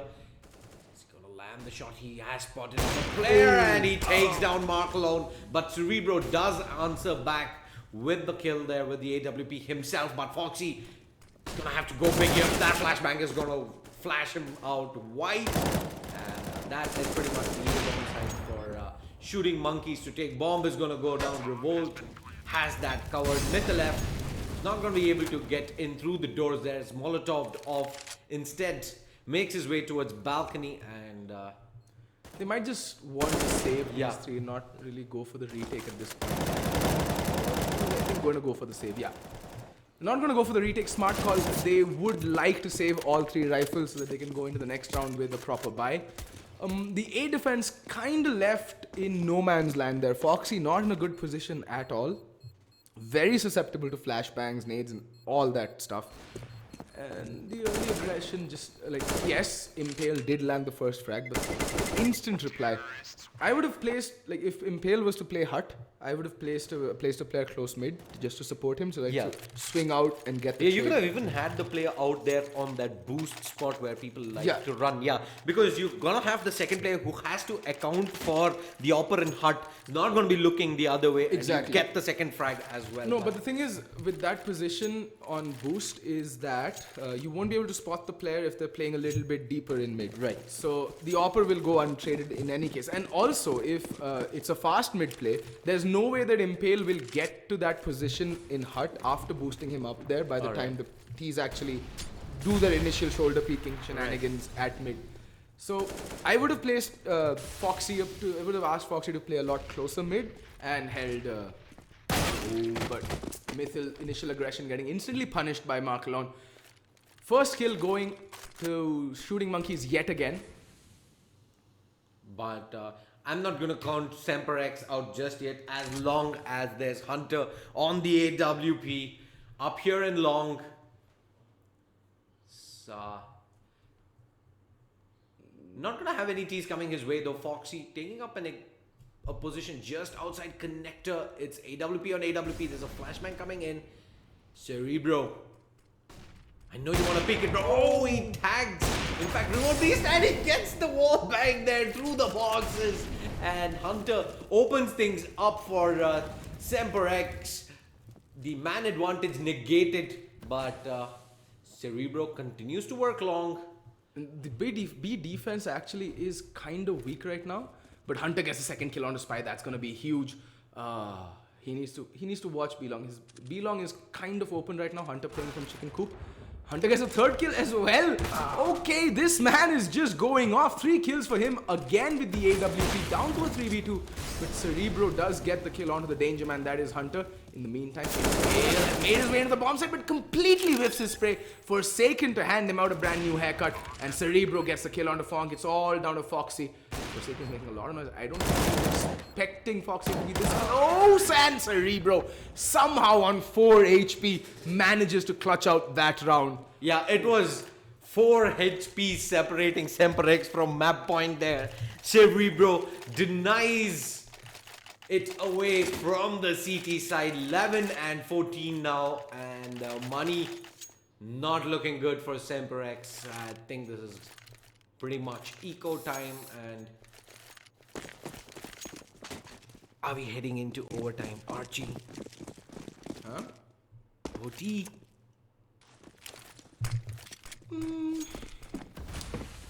Not so sure. Like, that's what I said, right? Both these teams, very strong maps, and never know what might just happen. It all comes down to a one round in either ways. Like, see, Semper X, they're on 14. They've been choking quite a bit recently. They completely choked their way to defeat against Team Wolves. That's what put them in the losers bracket in the first place. But I mean, they were against Wolves at that point. They are playing Shooting Monkeys. I guess the confidence factor should be in their favor because they're playing a relatively lesser known and new team. So they shouldn't be choking as hard as they did against Wolves, but you never know. Yeah. This is Counter-Strike. You never know. We've seen some crazy comebacks in this very series. So. F is gonna get dealt up with at the Nectar. Mark alone opening things up. Gale with just USP doesn't manage to get knocked down there, and it's gonna be frags coming in for Shooting Monkeys, leaving Foxy the last man alive. He does manage to recover an AK, and he's gonna try and save this moving forward, but Mark alone is gonna go on the hunt. But as the bomb goes down, it is gonna be round number 12 for Shooting Monkeys now. 2 rounds away from leveling things up against Semper X. Map 3 of this lower bracket semi-final in the Cobx CSGO Championship. All on the line. Mark alone is gonna be coming up. But yeah, Foxy's not even going to be peeking in through tower. He's just taken up a much more defensive position. And 4 players alive. Shooting Monkeys. You're going to have a world of money as well. So 12 rounds on the board. Semper X. yeah, they managed to save 1 AK there on Foxy. That's gonna help out a lot because see, now they can drop that off to Impale. They might just go for the double op setup. I'm not sure. Foxy can buy up an op as well. Hunter does buy up his. No, okay, so they're gonna go with 4 rifles and 1 op. Makes sense. Match has been paused. I think someone might have timed out, or it's a tactical one. Yeah, I think it is a tactical one because it is the gun round coming in for Semper X, and it's just going to come down to 1 or 2 players here to see them through the finish line, see them over the finish line rather. And Shooting Monkeys though, just look at the frags. Spy on 22, Forsaken on 20, Cerebro on 21. Everyone but Revolt Beast have turned up on the server. So probably it's on 7 and 6. So it's come down to mostly the remainder of the teams just fragging away in most of the rounds, while Revolt Beast is left standing, pretty much having to do nothing. But Semper X, meanwhile, it's been Mythil F who's leading the charge on 27 frags. So he's had a mammoth of a map here. Yeah, Mythil just turning up. And he was the player just dominating on Luke as well. He's just been completely dominant in this best of 3 so far. Hunter having some hero rounds himself, those 2 3Ks. Unfortunately, the second round he got the 3K, they weren't able to clutch it out. But, I mean, they have to win these 2 rounds now. And they have to do it in a decisive manner, I feel. Still time, there's still rounds left. There's still some buffer zone left, but that window of opportunity is fast shrinking. There we go, Impale spots out 1, does get the fraction. Fall back now, gets immediately traded at Forsaken, and Hunter whiffing that shot. He needs to fall back quickly. In the meantime, Mythil coming and getting the trade, saving Hunter. That's been key right now. Oh, and Hunter gets the drop onto Cerebro. That's been key here. Mythil being in that quick rotate position playing connector is the reason that Semper X are still in this round and the A-bomb side is still in play for them. Hunter will get caught off guard. Spy playing that perfectly. No one spotting the cross for long. And you pay. You're made to pay as CTs on not watching the common angles. It's down to a 3v2 retake. We've seen Semper X kind of fluff this similar scenario on Cobblestone. Oh, sorry, on Inferno. They have a lot of utility though. They have a couple of nades, couple of All of it. incendiaries as well. All of it used up now. It is just straight down to aim here. Revolt. He's gonna catch two players unawares. And There we go. Foxy gets taken down as well. Shooting monkeys. What a play there. 13 rounds on the board now. Almost eco territory yet again for Semper X. They should eco this. They'll be able to go in with a... Wait, I think they're on max loss bonus right now. If we could have a scoreboard up, I think they should be on max loss bonus. Hunter is just going to upgrade his pistols because he wants to go up for that op. It makes complete sense. Cobblestone's just such a hard map to play on the CT side. It's just very annoying. And Revolt is taking a spot of damage but does manage to land the kill onto Impale. That was the lone aggressor over by mid. One player is going to be pushing long. Hunter needs to be careful. There is Cerebro marking that push. He'll get Molotoved off, so he can... He's making a little bit of noise, trying to, indicate that he might have fallen back. Oh, in the meantime, Mythil catching Markelones, and that's going to be the man advantage taken out of the equation, but the Molotovs that are going to come in raining into drop is going to force the players back out. It's down to a 4v4, but they're up against a Herculean task here. They're completely unarmored with only pistols to work with. Managing to turn that smoke into a one-way, but Spy finding his head through the smoke as well as the pillar there. It's down to a 3v4 and Fonk. Yeah. Ooh, Foxy. Fox out one player, but Spy will get the drop onto Fonk. It's down to a 2v3. Hunter gets the kill on Spy, manages to recover an AK-47. Forsaken gets downed by Foxy. And it's down to a 2v4. Cerebro gets the kill onto Hunter and Revolt Beast find Foxy. 14 to 14 scores are all tied up, folks. We're going into the 29th round with it all to play.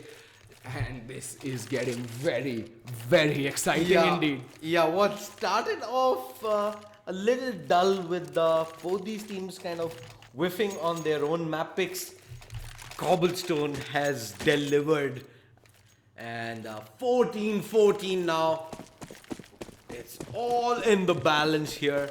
A spot in the lower bracket finals is up for stakes for both these teams here.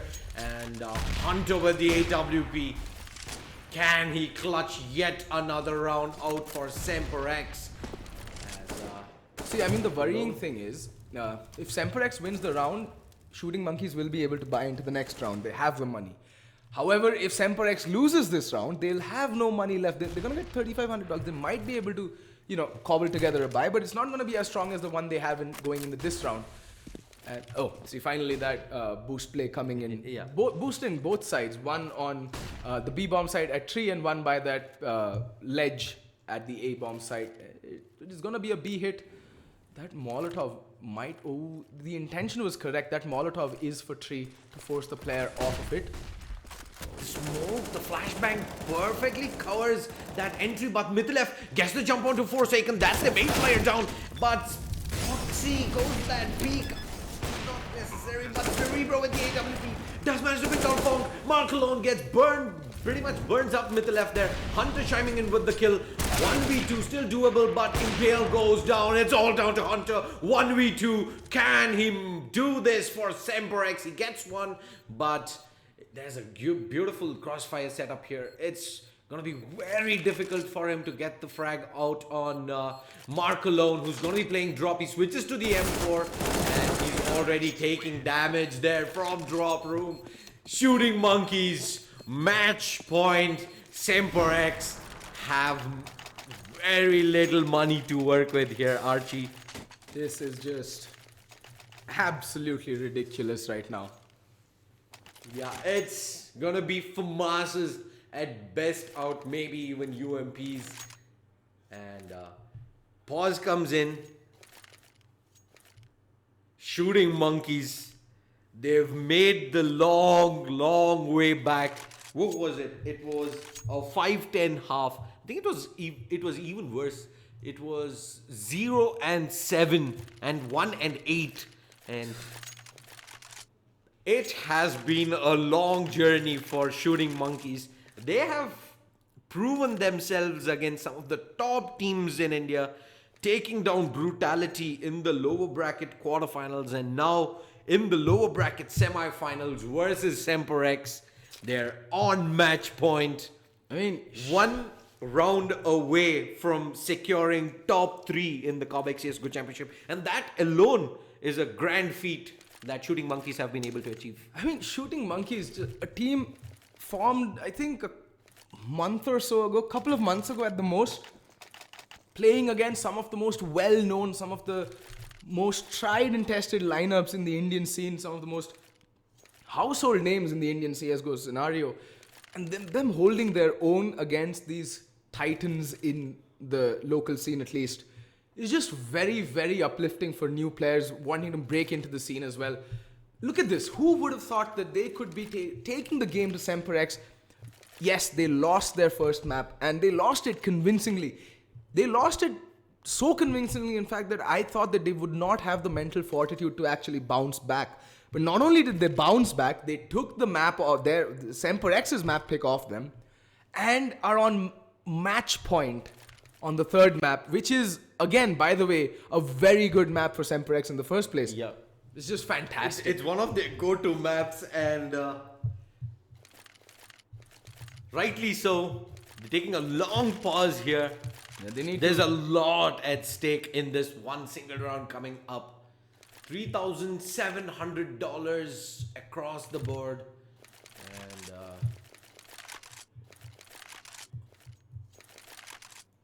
what do you think the buy is going to be? If they go for farmers, they can probably get the kits out, but they're not going to have much utility if that is the case. And 28 frags on Spy, 23 on Cerebro. While for the CTs, for Semper X, Hunter sits on 25 frags. Middle F has hit that 30 bomb now. But they're on the brink of elimination here. Well, a very paltry buy coming out from Semper X. It's a very surprising turn of events to be honest here, because seeing as how Semper X started off this map, I would never have guessed that it would come to this juncture. 30 round on the 30th round of play, on the final round of play, the game hangs in the balance. Will Shooting Monkeys have the composure to see it through, or will they get excited and Semper X, just based off of that sheer experience that they bring to the table, force it into overtime? It's all here to play for, folks. It's all up for grabs, and it's 6 rounds on the trot that Shooting Monkeys have taken. Yeah. It was 9-14 at one point of time. Semper X, they were pretty much feeling victory here, but now 4 pharmacies, 1 max 7. Is that gonna be enough to force OT here, ladies and gentlemen? Shooting Monkeys on the brink of that lower bracket final berth up against Wolves. Spy is gonna be working long here. Does have Impale as well as Foxy to deal with, so the CTs, they've been doing this on multiple rounds now. 2-player aggressing towards long early in the round, and flashbang being lined up, but Foxy's gonna, okay, that was the smoke coming in. It's gonna hold Spy in position. What are they planning to do? Are they going to try to pop flash and remove the smoke regardless? Yes, they're going to go in for that play, and Impale gets one. Fog gets the second kill. Foxy gets third. It's all down to a 2v4. What just happened, Archie? Where did it go wrong? well, it went wrong when they got the read wrong on.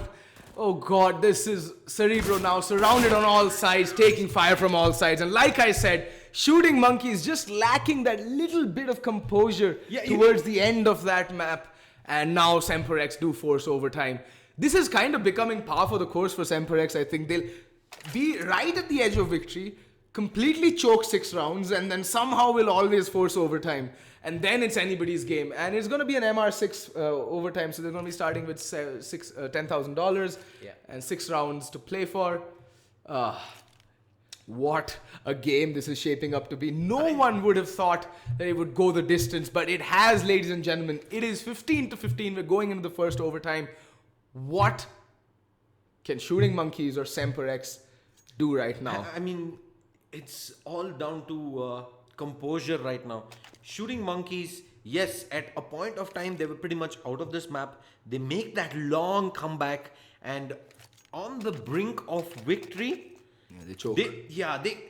There's no other word I can find. They just went for a very, very low percentage play there, and they get punished for it by Semper X, who force overtime. And now it is time for Semper X to wake up. They're like, guys, we've got our second chance. This is our moment to close this out. Yeah, Semper X needs to show what they're made up of. They need to bring the hurt, as they say. The thing is, so far, Shooting Monkeys, they will be continuing on the T side. And as I was saying, both these teams are pretty decent on their T side. It's going to come down to who manages to sneak that 1 or 2 rounds on their CT side in overtime. That's what's going to decide this match at the end of the day. Both teams have very, very formidable T plays. Both teams managing 10 rounds each on the T side. So it all comes down to this CT side hold from Semper X, and how they play out the first half of this overtime is what's going to make or break this map for them. I hope that it's not a repeat of the Wolves match. For their sake, I hope it's not a repeat of the Wolves map, because they reached this very point in both games, and then 2 games in a row they took double overtime and then they lost. And Train must have hit them very hard as well, because they were on the brink of elimination. They pulled, if I'm not mistaken, about 6 rounds to force OT there, and then to go down in the second overtime. OT. Yeah. So see, that's what happened, right?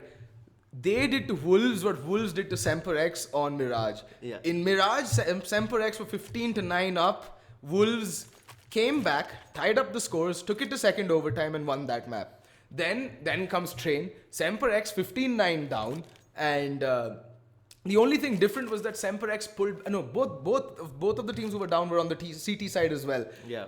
And they came back 6 rounds in a row to force double overtime, and then they lost. It must be extremely nerve-wracking and heartbreaking for Semper X to be just that close to victory. I remember Semper X throwing away not just the 6 match points in regulation time, but I think they threw away 3 more match points in the first overtime as well, which is just heartbreaking to see, to be very honest. Yeah. Now match is still paused. We're still waiting on the unpause to come in. There's some serious discussions going on right now, and we just want to see, I just want to see some good Counter-Strike come in, to be very honest. After all this pausing and discussing the tactics, we need closure at this moment. Yeah, we need some serious closure. I want to see what Shooting Monkeys actually brings to the table. Will they go for a fast play out, or will they take their time?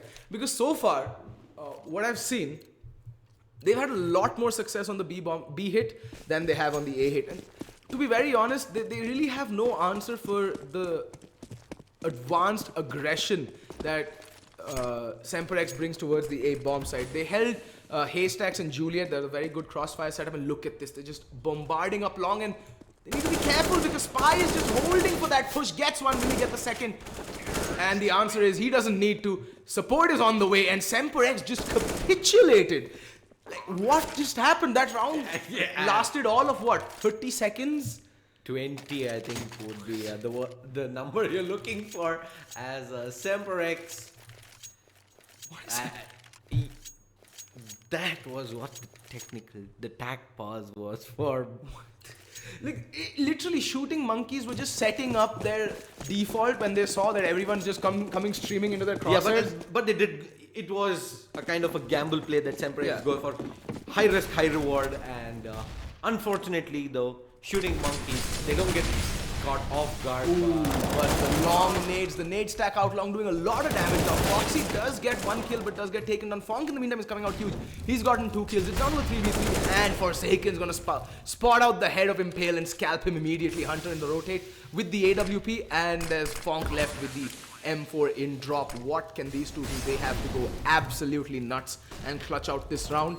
Post plants coming in, they're pretty good. Double setup over by long. 2 players looking left looking at long, and Fonk and Hunter are going to retreat and save because, you know, they're going to have very little money going into the next round, having lost 2 in a row. On the CT side, it's a pain with the MR6 system that you get 10k. So if you lose 2 rounds in a row on the CT side, you're left with nothing but pistols and maybe a UMP and armor to work with. I prefer the MR10 system in that case. It gives a little more room for mistakes. Right. And that we can all agree that that first round was a mistake of gargantuan proportions. Yeah. And Shooting Monkeys now 17 and 15 moving into the last round of the first half of OT. What's the pie looking like? It's going to be UMP on Foxy, M4 on Mittel, up, saved up by Hunter from the previous round, Mac 7 on Fonk. Okay, passed over to Impale. Double UMP. So basically, because those 2 rifles were saved up, they could drop UMPs at least. They don't have to be on pistols.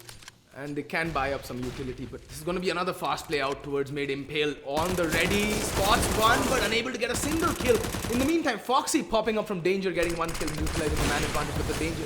Damage has already been done, and Foxy does go down to Spy. It's down to a 3v4. Spy has taken a lot of damage though, but he doesn't really worry because his teammates are just unloading all that utility, and the CTs are taking a ton of damage. This retake needs to come in. It needs to come in fast because, like, they have 2 flashbangs left on them, so okay. Playing very aggressive up by the murder hole room there. And now finally the rotation coming in. Just checking and clearing that there's no Yeah, they just don't want to, they want to ensure that there is no backstab coming in. Hunter opens things up with the AWP onto Mark Lone. It's 3 versus 2. Hunter dangerously low, only 6 points of health.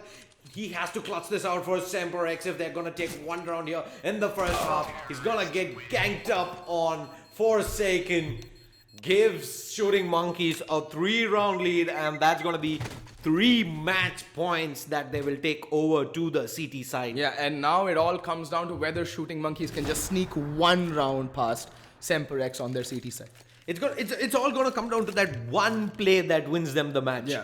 They can pretty much do exactly what Semper X did, and if they have better results, they straight up just win the game at that point.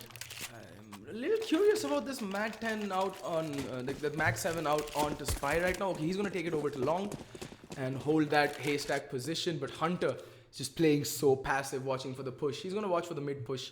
Cerebro needs to be careful. Hunter knows what's at stake here. I think everybody knows what's at stake here, and that's why they've got to have nerves of steel right now. Everyone needs to have ice flowing in their veins. They cannot make rash decisions, and they need to be composed.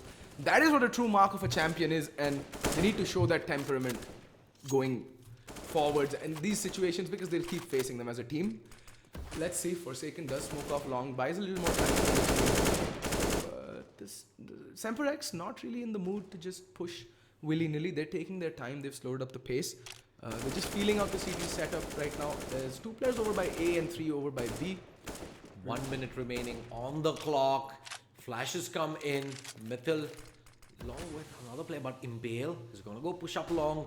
There is a Mag 7 waiting for him at the other end of that smoke. Is he going to get the opening frag is the question.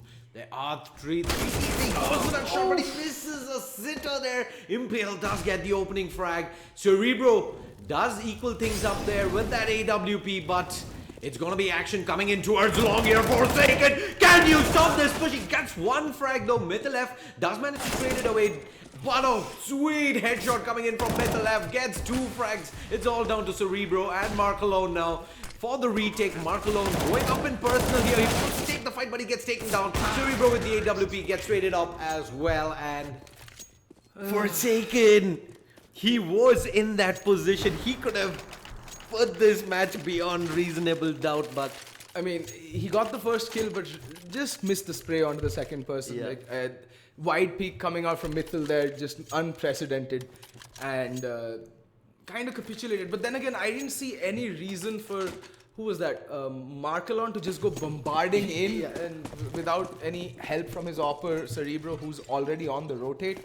So a little bit of miscommunication and a little bit of misplays coming out. Oh, and there's lag, but I don't think it's going to result in a restart yet. Fong taking some early nade damage. He's down to 15 points of health. I mean, shooting monkeys just need to be composed. Yeah, they still have 2 match points. Yeah. So, not the time to hit the panic button just yet. Not yet, nope. Yeah, it's gonna be 4 rifles AWP out. Mark alone taking some damage here, gets tagged down to 65 points of health, and utility is gonna be very minimal. However, on the CT side, Cerebro is gonna get the pick onto Impale. Impale comes crouching straight into his crosshair, and that is the man advantage now for shooting monkeys. This could be it. They have the man advantage now. There's no need to go for aggressive peaks. They can actually play it pretty passive and allow the T's to come on to them. Just have their crossfires set and trained. What is this? Forsaken with the offest angle under the sun, catching Hunter completely unaware. That was either the dumbest or the smartest play I have ever seen. Forsaken just pulling out the fancy bits. I think he was on the rotate from Hobbit hole to chicken coop, and he's like, huh? Mark alone gets one on mid left. Forsaken. It's all down to Fong now. And shooting monkeys, they've done it. They are in the lower bracket finals of the Cobx CSGO Championship. They'll be going up against Wolves tomorrow. Who would have thought this possible? Shooting monkeys, the newcomers, the new kids on the block, showing up, one of the most experienced and one of the most experienced and one of the older teams in the Indian circuit. Semper X, again a 3-map epic thriller. Going the way of the newcomers, Semper X just unable to see off the map. They had a 14-9 lead and they choked just so hard. And in the end, unable to convert in overtime as well. But fair play to shooting monkeys. They have done their bit. They have done their bit and then some, in fact. And what a game. Yeah, they've earned their position now. Top 3 in the Cobx CSGO Championship. Tomorrow we will be back at 3 p.m. with the lower bracket finals. It is going to be Wolves taking on shooting monkeys for a chance at the grand finals. At the grand finals, that shot at Glory versus Entity Esports on Sunday. It has been a treat today. What a game. Yeah, very close, going all down to the wire. Third map, OT, and shooting monkeys have amazed all of us, Archie. This is what dreams are made of. Shooting monkeys, the outsiders, the underdogs. This is the true underdog story right here, folks. Can they do it once again against Wolves? They've taken out Brutality. They've taken out Semper X. Can they do the same to Wolves? That's what remains to be seen. And then they'll earn a spot at the big boy table with Entity Esports. And they've already played Entity. They kinda got dragged through the mud. Yeah, they on Inferno. We are not even gonna go but still, to what happened. But they have proved time and time again that they deserve a spot on the big boy table, and they're not here to mess around. We'll catch you with some more action with Shooting Monkeys and Team Wolves tomorrow at 3 p.m. sharp. So dudes, come back again. It's been a pleasure casting for you guys. It's Fett and Shadeslayer signing off. Bye guys. See you guys.